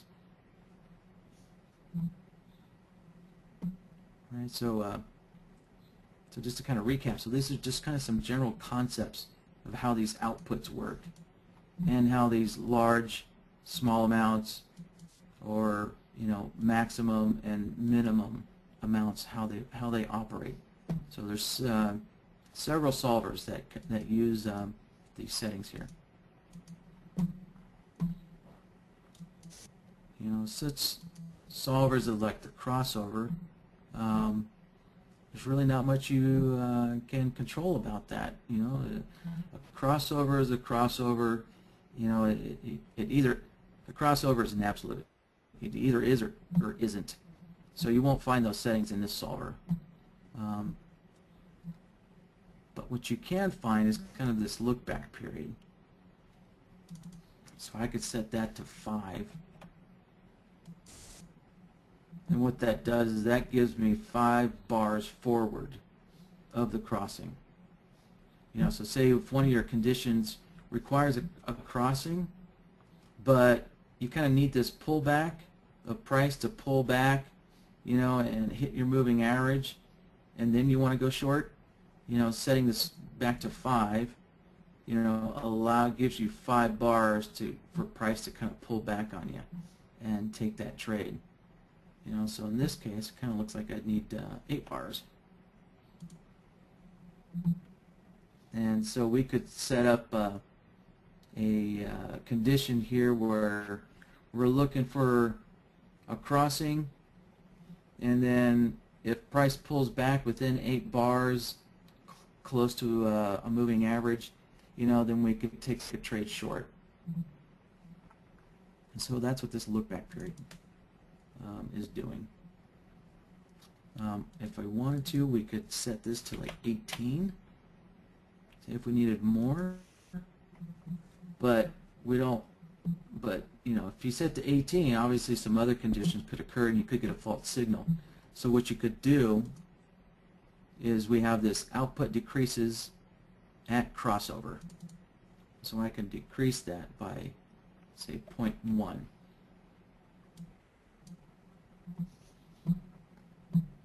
Or actually, let me I'll set that to 0.05. So now we can see the output diminishes, showing that the signal, essentially it's showing that our confidence is weakening as time goes on. That some other conditions could occur, and so we could get a false signal in waiting for a pullback for too long.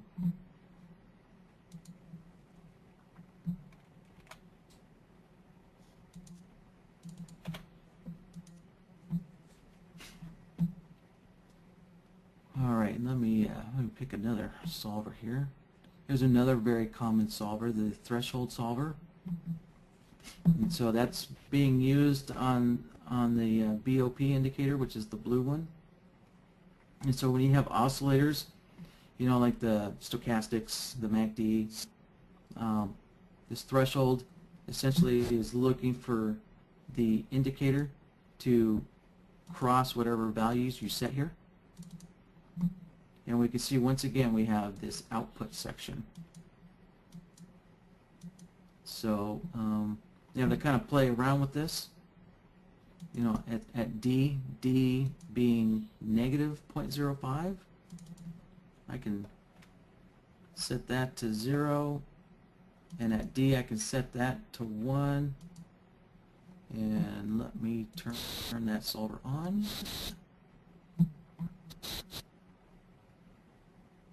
And so now I can see I have nothing but long outputs, except when this indicator is less than the threshold value.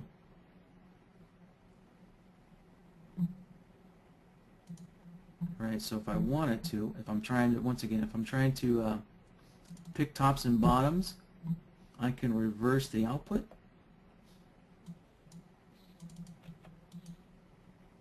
Alright, so for the short output, so I want a short output when the indicator is above 0.5, and I want a long output when the indicator is below. So what I just did is I just reversed the output here. So we can see we're getting shorts when the indicator is above. And so that could help us, trying to pick reversal points or picking tops. So let me kind of put some more realistic settings in here. I'll just take out that 0.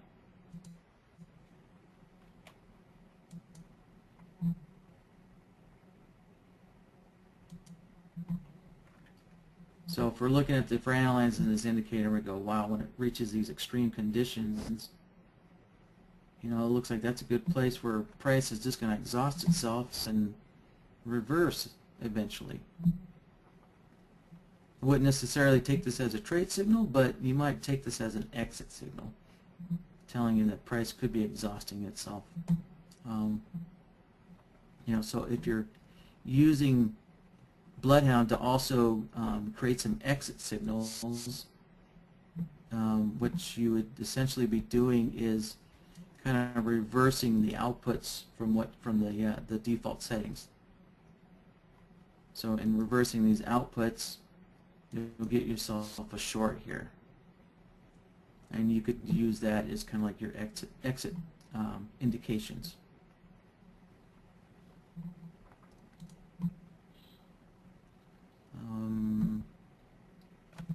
All right, let me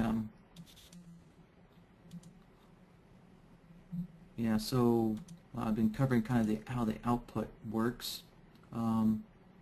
Yeah, so let me expand upon this. I'm going to set this back up to the default settings.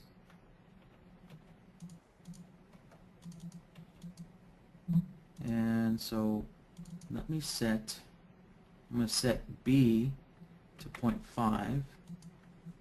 and set A to 0.8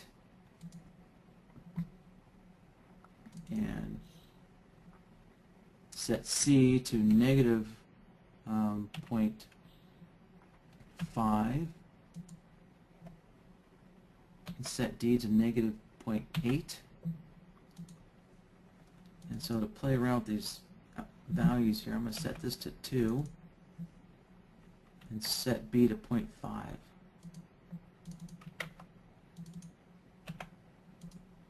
All right. So now we can see that when let me draw a line on here. So that's approximately 0.8. And we can see here that BloodHound, because the indicator doesn't quite get to 0.8, and so BloodHound doesn't quite get to 2, but we can see it's getting really close to 2. And so this is, this is to illustrate, kind of how you can play around with your confidence values here.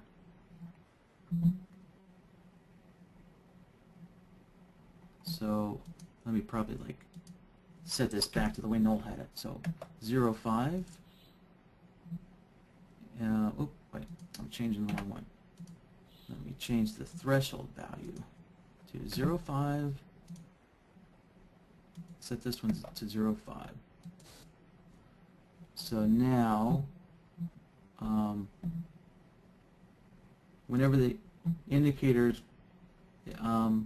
is greater than the orange dash line, we're going to get, BloodHound's going to give us a 0.5. And then when it gets really overstretched up to 0.8 or negative 0.8, then we'll get an extreme value of 2 from BloodHound. So that so that's various ways to kind of control the confidence values that you're looking for.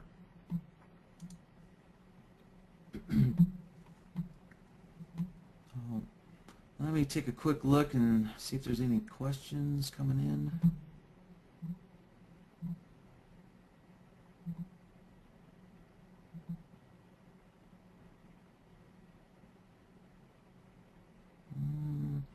No, I don't see any questions. All right, I'll just continue on here.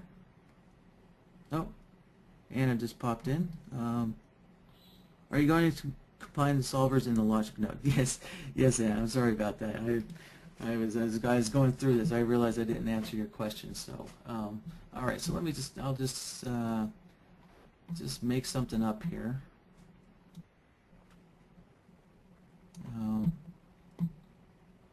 All right, so if we're going to use a logic template, the logic tab, we'll have to start. You have to start by creating a new tab or a new logic template. So we just typically when I'm working with people, usually they want me to help them code up their entries. Most people have entry signals when they're using this. So usually I just kind of start off with the first template and name it my my entry. And let me spell it correctly.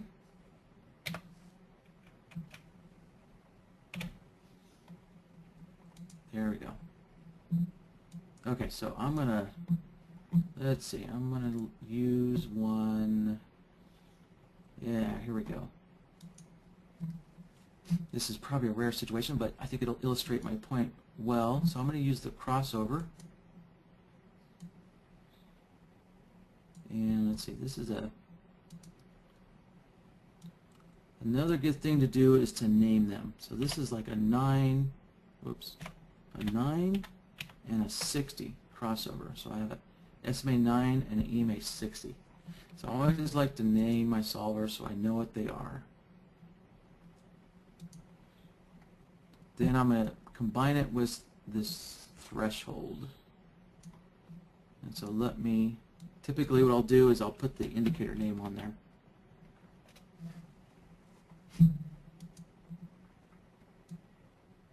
Alright, now I'm going to combine these with an AND.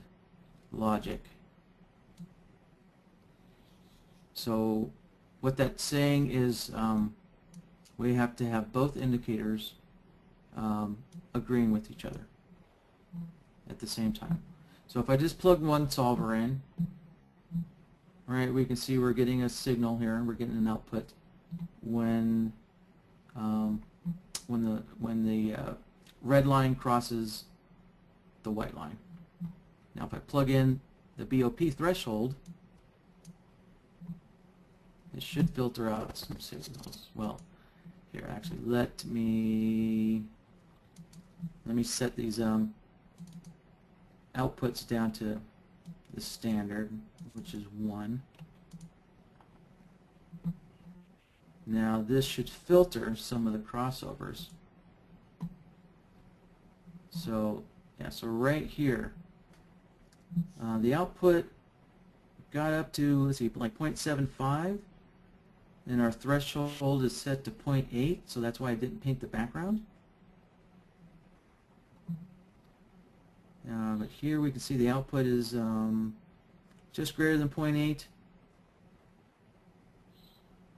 and just greater than -0.8. And so we've got the background painted. And probably the reason why is because I have the threshold on this indicator set to 0.8. I should probably tone that down a little bit. Let me tone that down to like 0.7. And tone this down to -0.7.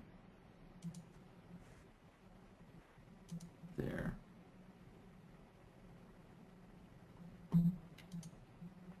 So let's see if there's any other. Yeah, so there's all kinds of signals here that are kind of filtered out.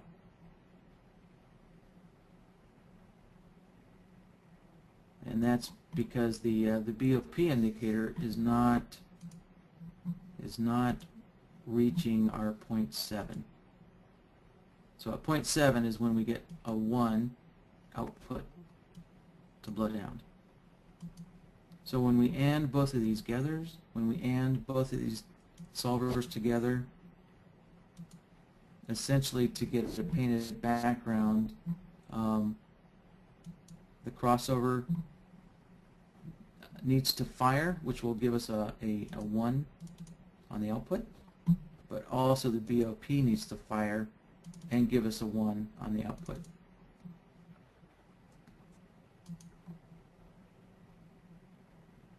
So, all right. So now let me.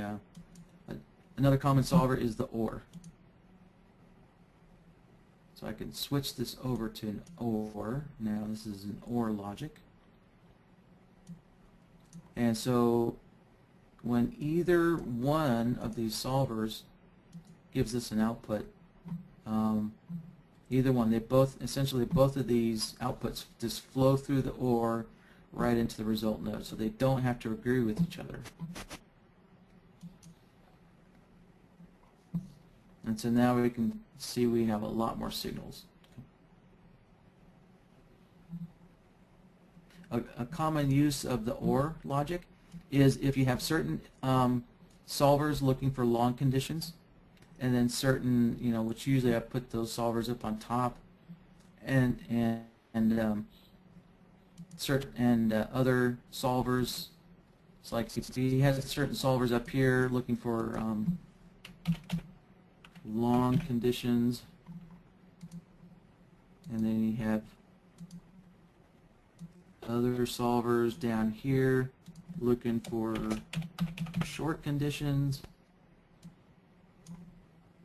And right, you're going to want BloodHound to show you the longs and shorts together, so you'd have to combine them together with an OR logic to get both signals at the same time. Right? And that's because you can only have one leader going to the result node. So you can see as I did that, it disconnected the OR. So if I reconnect the OR back to the result node, it disconnects the AND node. So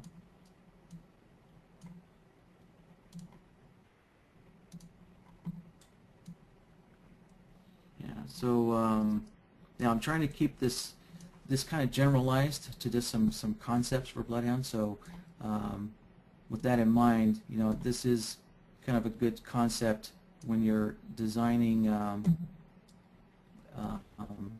your system. If you find that you need certain solvers can only give you a long, and then you have certain solvers that can only give you a short, that evaluate to a short, then essentially what you're going to do is separate them out into two different AND nodes here, and then combine them with an OR node.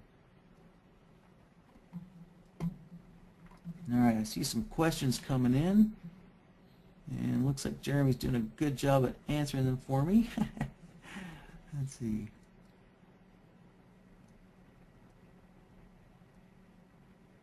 Yeah, so Bobby, as far as when Noel's going to trade next, we're going to have to, we don't have a set schedule yet, but we're going to work with Noel and set up a time with him that works well with him.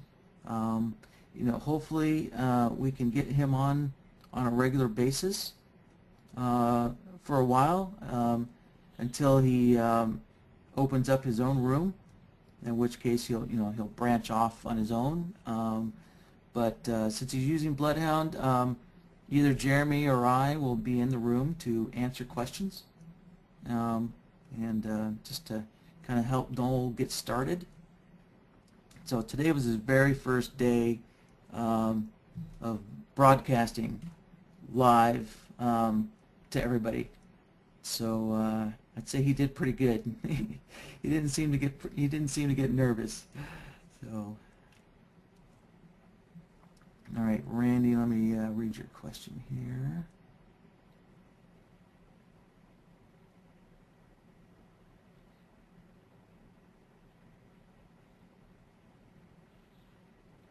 Randy, so you're asking about the sliders and opacity.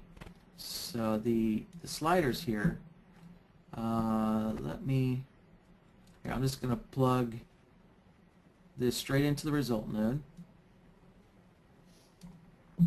All right, to illustrate. And so if I select on the solver, see, if I select this solver, it shows up over here, so that way you can control it. That way you don't have to go back to the solver tab and change your settings. Remember, BloodHound's designed for speed. So, so we have the settings available right over here, and if I select on the BOP threshold, then that solver setting shows up. And so the slider, what this controls is, let me slide the chart over here so you can see both at the same time. Now watch, when I slide this slider down, this is another way to control the output. So I set the output, so now this solver can have a maximum of 0.5 on its output. And so we can see here now the output is at 0.5, and that's the maximum it can output. Even though we have the output here, let me slide this open. Even though we have the output, this output set to 1, this slider constrains it down to 0.5. So it's another way to control the confidence or the weighting of a particular solver. And as far as the opacity, there isn't a setting to control the background opacity. It just is what it is right now. But what you can do, so I'm going to bring up the indicator window. What you can do is you can see BloodHound has regular plots. So if I change the short, which is defaults to red, if I want to change the opacity, I can change the color here. I can change it to orange. Where'd orange go? There's orange. So generally when I'm helping people out, like if someone has exit signals, I'll set the exit signals to different colors, and usually I'll set like an orange for exiting a short condition. And so if I click apply, there we go. See, the short changed to orange. So if you want to adjust the opacity, you can do that by adjusting the color. So like, since I have a black background, I can set my color to like this light pink, and I think that will make a brighter, well, you know, that's subjective. But this light pink, you know, has more white in it, so it shows up a little bit better than red. Alright, let me see if I could find that here on my chart. Where'd it go? There we go. And I'll set it back to crimson. So Randy, that's kind of like a workaround to adjust the opacity.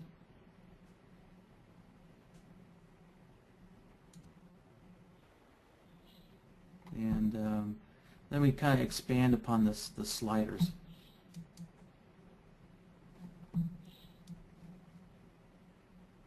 Alright, so I'm going to go back to the Logic tab.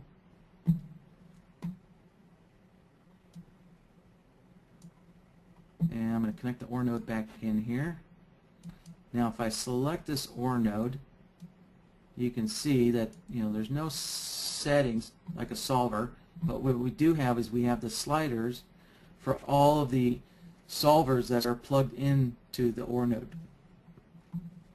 And so if I don't think, so say if I think that this threshold solver is not quite as important as the crossover, I can tone down the output here. And so here we can see the output of BloodHound reduced dramatically. But when the crossover occurs, we still get a 1 on our confidence output. So the crossover is still set to plot of 1. So let me kind of change these and give you a demonstration. Oh.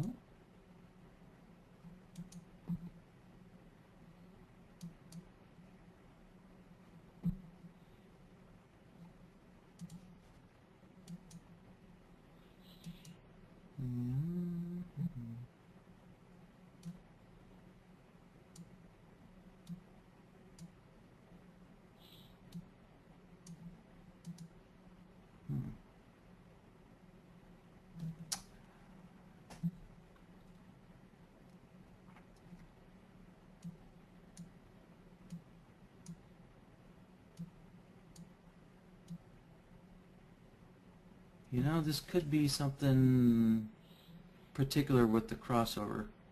You can see that the output's not going down. This could have been a safeguard that Jeremy might have coded in here with the crossover. So we can see that the value is not reducing to 0.5. So that could be a safeguard. I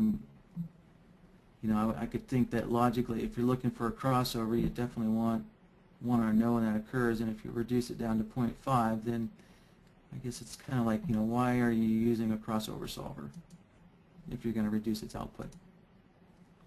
So this could be a safeguard that I'm not aware of. But let me add another solver here. So let's look at the indicator comparison. And I'll plug it in here. And so let me change the name so we kind of know what this is comparing again. So this is comparing the 9 to the 60 SMA.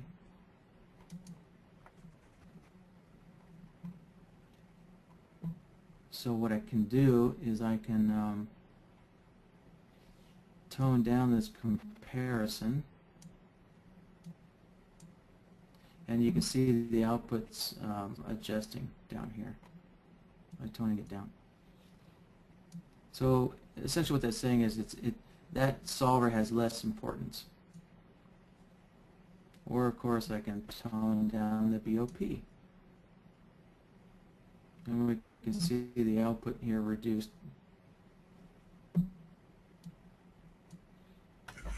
Zach, if I may just interject for a second.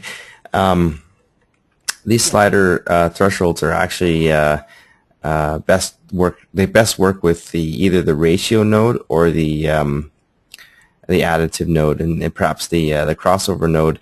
When you were reducing its, like when you were constraining it, it was probably just overridden by maybe something that was like the BOP threshold. Probably had a 1 there, and that's why you didn't see anything. It's because the OR node will just take the most generous value. Oh, right. Yeah. I am using kind of the wrong logic node, the OR, right. But this is just to demonstrate some concepts. So, yeah. So let me change the logic node here to ratio. Yeah. So generally, the sliders were generally designed for the ratio node. Obviously, right? Because the sliders allow you to adjust the output, the ratio of the output. Oh. And then up on top, we can see we have the output for the general solver itself. So if I reduce this, it's kind of hard to see. You have to look at the values on the right-hand side of the chart, and you'll see those change. So if I slide this back up to 1, right, we can see the values increasing. And if I slide this back down, we can see the values drop to 0.2. So this controls the output of the whole solver. So you can have certain solvers coming into your logic node that don't quite have much importance going into other logic nodes, and so you can reduce the importance of the total output for that logic node. All right. So I see there's a bunch of questions coming in. Let me read some of these.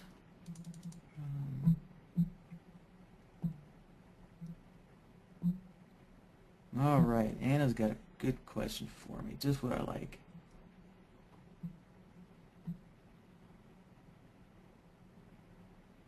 All right, so Anna is saying, how would you set up the following scenario if the CCI crosses below -100, then upon a cross back above -100 line, then long output?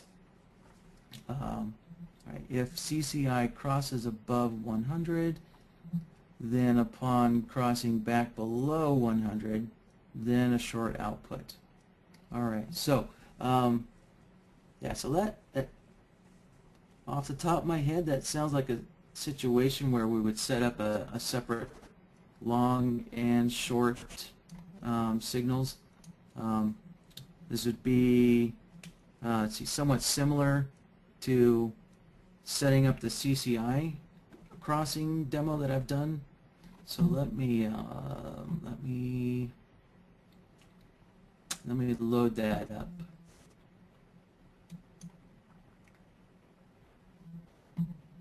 And let me also add the CCI to the chart.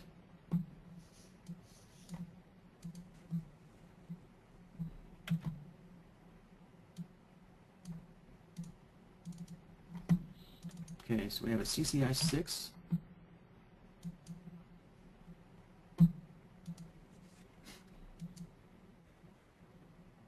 And I'll change this to white, make it easy to see.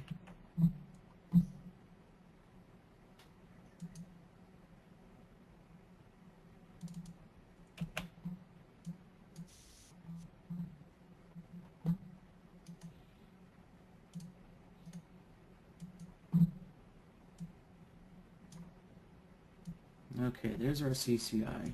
All right.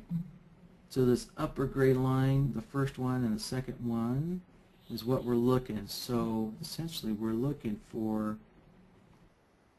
this type of situation. Let me draw some arrows on the chart here. All right, this one's easier. Let me pick a good one here. All right, this one's easier to see.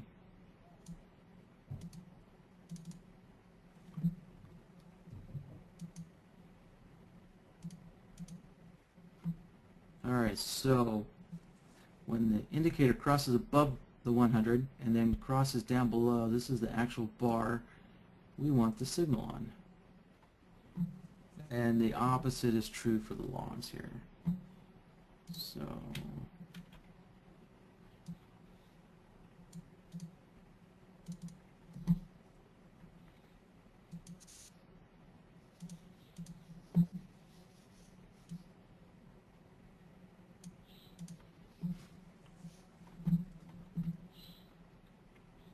all right, let me I'm going to start by loading up a pre-existing template.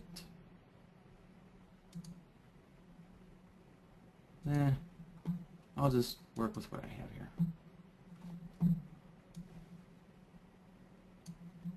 All right, so we're looking for, so this is a crossing situation. So we're looking for a crossing situation. And essentially we're looking for, okay, for the longs, I'll start with the longs. For the longs, we're looking for the indicator to cross above a fixed value, negative 100. So that's a crossover solver. Let me add this on here. So this is going to be the CCI negative 100.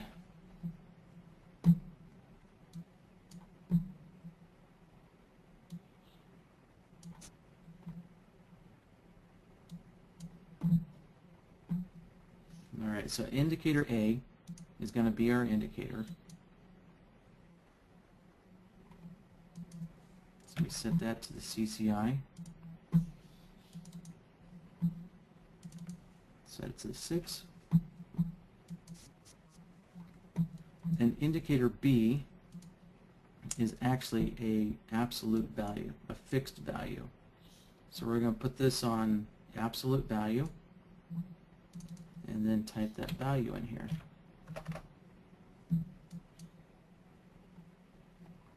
Now, since I have a logic node started, let me create a new one to work with. Alright, so this is the CCI demo. And then let me add the solver on here. I'm going to plug it in. Okay, there's our output. Now, this is probably why Anna's asking this question. As you can see, when the indicator crosses below our value, our negative 100, we get a short, right? But she doesn't want a short here. She wants a short over here. So let's see, yeah. And so I don't have this solver set up. That's why we don't have a short here. All right, so, but we only want longs when we cross above the value. So what we can do is constrain the output. So this setting, the behavior section, we have this evaluate setting. Right now it's set to both, so it's going to evaluate shorts and longs. And don't forget, there's a description down here as well. So for most of these settings. So what we're going to do is constrain this to longs only. And there we go. Now we can see every time the indicator crosses above negative 100, we get our long signal. So now we just need to take this solver, and let me rename this. Whenever I constrain in a solver to either long or short, I usually put an L or an S in there. So that tells me that this solver is only going to provide me a long output. So if I go back to the solver tab, and I can select the solver and I can copy it. And I'm going to rename this for the shorts.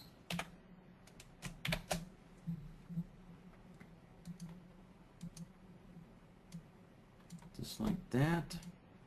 And now our value for the shorts is when it crosses below 100. So this needs to be 100. Take out the negative. That one is set up. Let me go back to the logic tab. Add this on the chart. And now if I plug this one into the result node, there we go. So see how quick and easy that was. And now we can see that I have my shorts when the indicator crosses down below 100. Now, so now what to do? So we can only have one solver into the result node at a time. So here's where we get into the logic node. So OR. So the OR logic node will allow both of these solvers to pass right through it into the result. So I just connect these in. And there we go. So now we have our shorts when the indicator crosses down below 100, and longs when the indicator crosses above 100. Alright, so very easy to do. Alright, let's see, Randy, let's see, let me read your question here. Yes, Randy. So Randy asks, so with the sliders you can create weighted outputs. Exactly, Randy. That is what BloodHound is really all about. That's, besides the speed, you saw how fast I was able to just kind of create these quick conditions here. But the other power that BloodHound has behind it, which is kind of difficult to do when you're coding your own stuff, is controlling the weighting of certain conditions. Now, so say like if I'm trading stocks or something, the longs, going long on stocks is typically what you want to do. You rarely want to short stocks. So if you built a system for stock trading, you really don't want to take too many shorts, not as many shorts as you would take longs. So you'd want your short conditions to be really extreme in order to short a stock. It's always better to go long in a stock. So what you can do is you can kind of reduce your, I wouldn't do it with the logic node, because if I did it with this one, I would never get a short signal out because it's directly plugged into the result node. So I can never get a short signal out. But if I had, so I wouldn't do that on the very last logic node that gets plugged into the result node. But what you could do, is you could take other logic nodes that are plugged into the OR into your last logic node and reduce the sliders. Reduce the sliders on here. So that way, you would need an extreme price action move in order to get a signal to go short with stocks. But your long signals could easily give you a long signal to go long with stocks.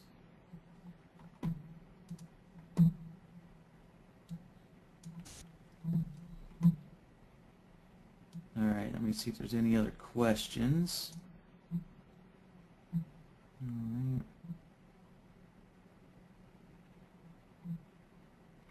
So yes, Randy, exactly. He's asking if a crossover would have a weighted condition, and yeah, not really. You know, a crossover is essentially, it's just a true or false situation. You know, either you do have a crossing or you don't. It's, you know, it's a true or false expression.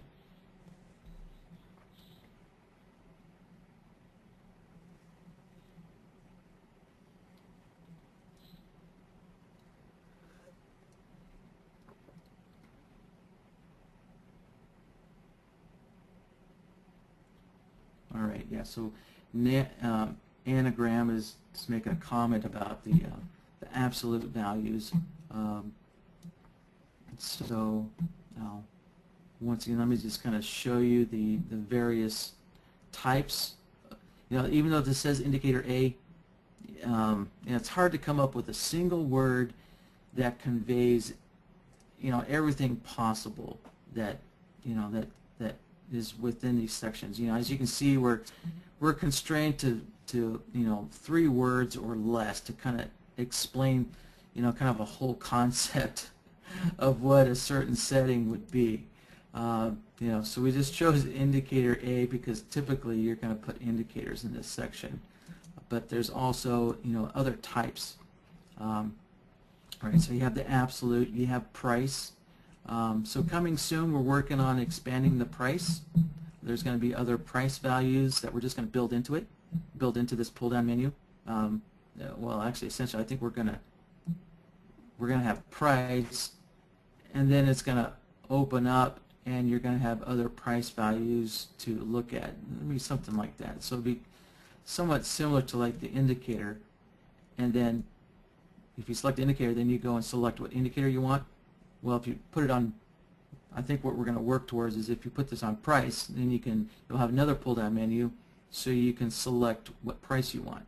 But for right now, what we have is we have an indicator that kind of does a lot more than just looking at price.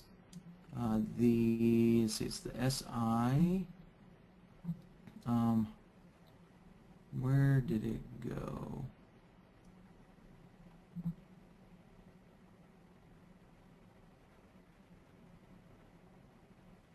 There it is. Now this hasn't been released yet, but it was called the SI high-low bounds. That's I believe that's the name that you guys have on your version, and we're going to change it to the chameleon because we're improving it greatly. And so we can see on the outputs here, so remember on your version it's called the SI high-low bounds, and so it has all these various price data from the bar in it. So if you want to analyze the high, you know, it has the high, the low, and all the various other prices that pretty much most people don't know about because they're really used for kind of when you're coding your own, writing your own code. But you have the median, which is the same as the average. You have the midpoint. The midpoint is the halfway point between the high and the low. You know, if you bring up your NinjaTrader help documentation, you can read on what the formula is for these other, you know, for these 4 unique prices.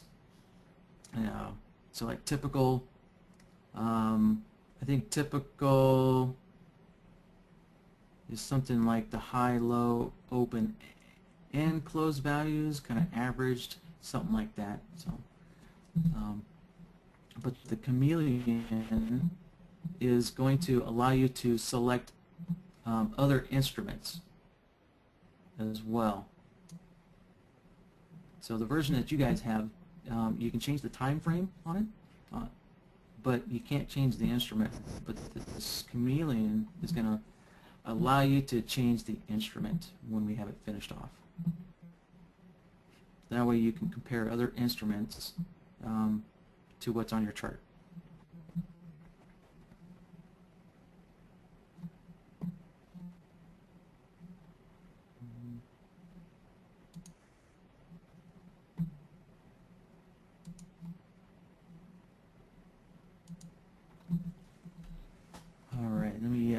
see there's some other questions coming in. All right. And let's see what you have here. All right, so Han writes in, if you created one strategy you sold with BloodHound that was programmed to reflect any BloodHound template plugged into it, then could your non-programmer users backtest any BloodHound logic they create? Let me reread that question again.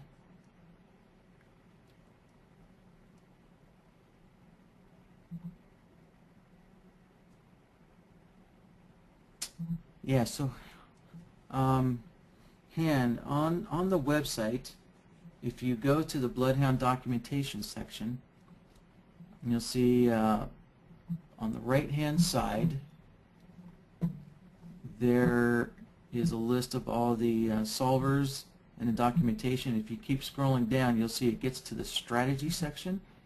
So you can download a strategy strategy template that was written to work with BloodHound. And so let me pull up the strategies here.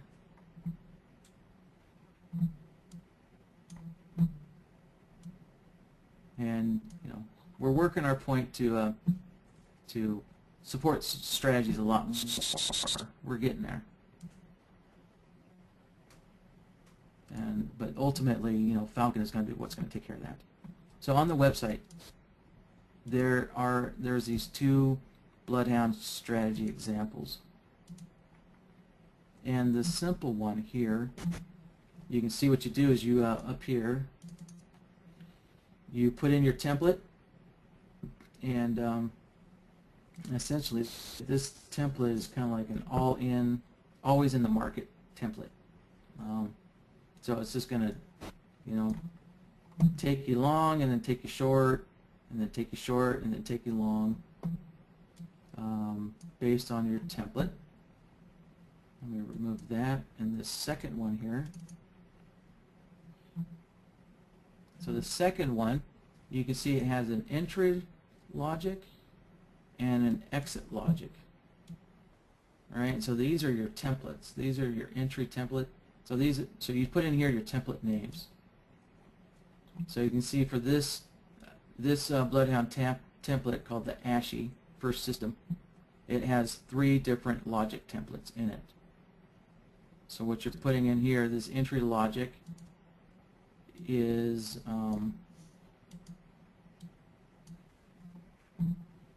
you're selecting the name of your logic template and putting that in the strategy. And so so that's how you can test out your strategies on the chart with BloodHound for now. But the ultimate goal is for Falcon to manage all that. It'll be much simpler to implement, and it's going to be far more powerful. So because the templates that we have up on the website for download, they don't have any stop management in them right now. They're just simple demonstration templates, so you can get a feel for it.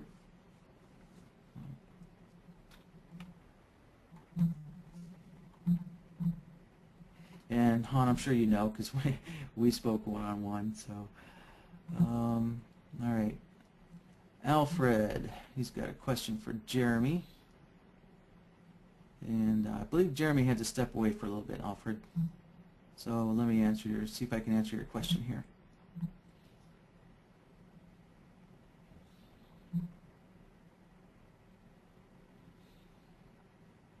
Oh, so that was just a compliment. Thank you, Alfred.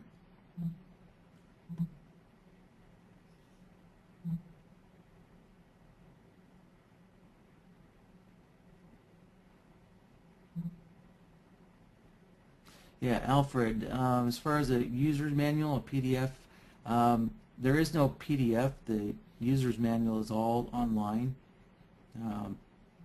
That way we can keep it updated and fresh as often as possible. And also, Alfred, we're putting up video tutorials on each solver. We have a few started, and we're working through them to go along with the documentation. And all of the documentation have examples with them, because we understand that the documentation is very dry and very technical. So that's why we included examples to help illustrate what the various settings do. And the examples, we're trying to use some real life examples of that you would use within a trading system. So, and Randy has a last question.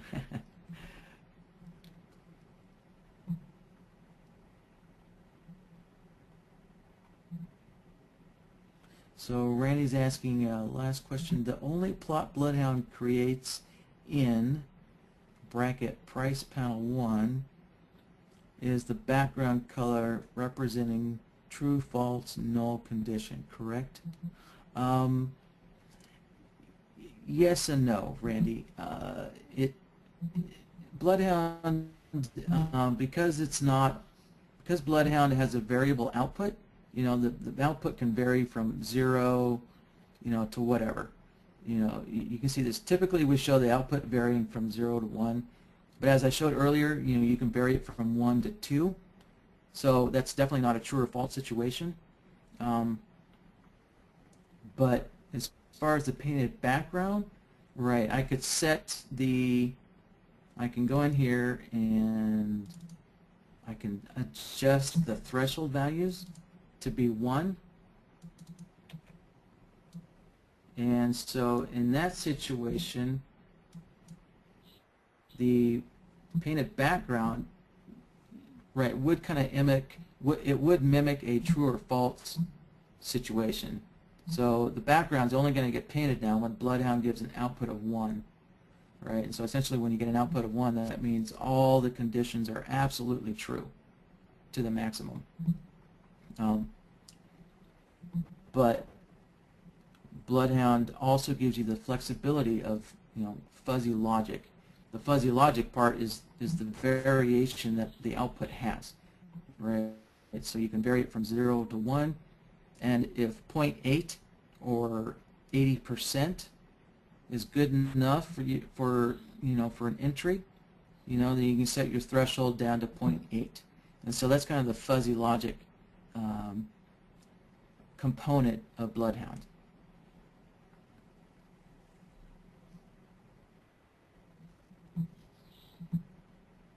All right.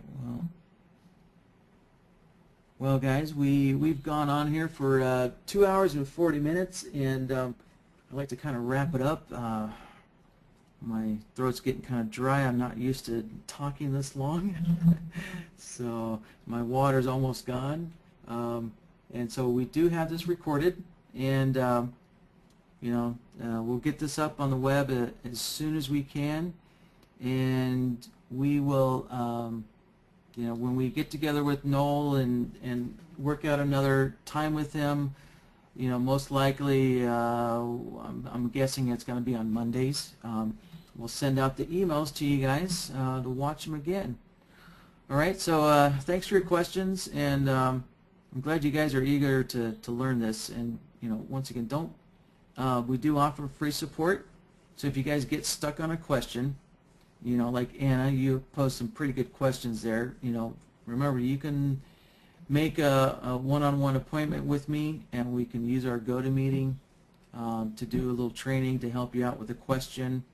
I'm also available on Skype. So let's see, my Skype name. Let me pull up Notepad so I can show you guys my Skype name. Alright, so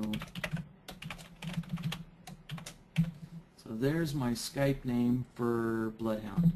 So you guys are all welcome to add yourself, and if you see me online, that means I'm available. Alright, so that means you can I'm available instantly, and you won't have to set up an appointment with me, and I'll help you out, for as long as I can. Otherwise, you can go to the website, and in the support section under Contact Us, there's a button there where you can schedule appointment with me. And if my schedule doesn't quite work with your schedule, then you can send an email to Jeremy. So you can use the same web page that Contact Us and send an email to Jeremy and try and schedule an appointment with him if you need one during the middle of the day. So, because I'm not available during the middle of the day, I'm available in the mornings and late at night, or on the weekends. Pretty much on the weekends all day. So, all right. So, with that, I think I'm going to wrap it up. All right. Thank you, guys, and yeah, I look forward to Noel's next trading room. He's a fun guy. So, all right. Bye-bye, everybody.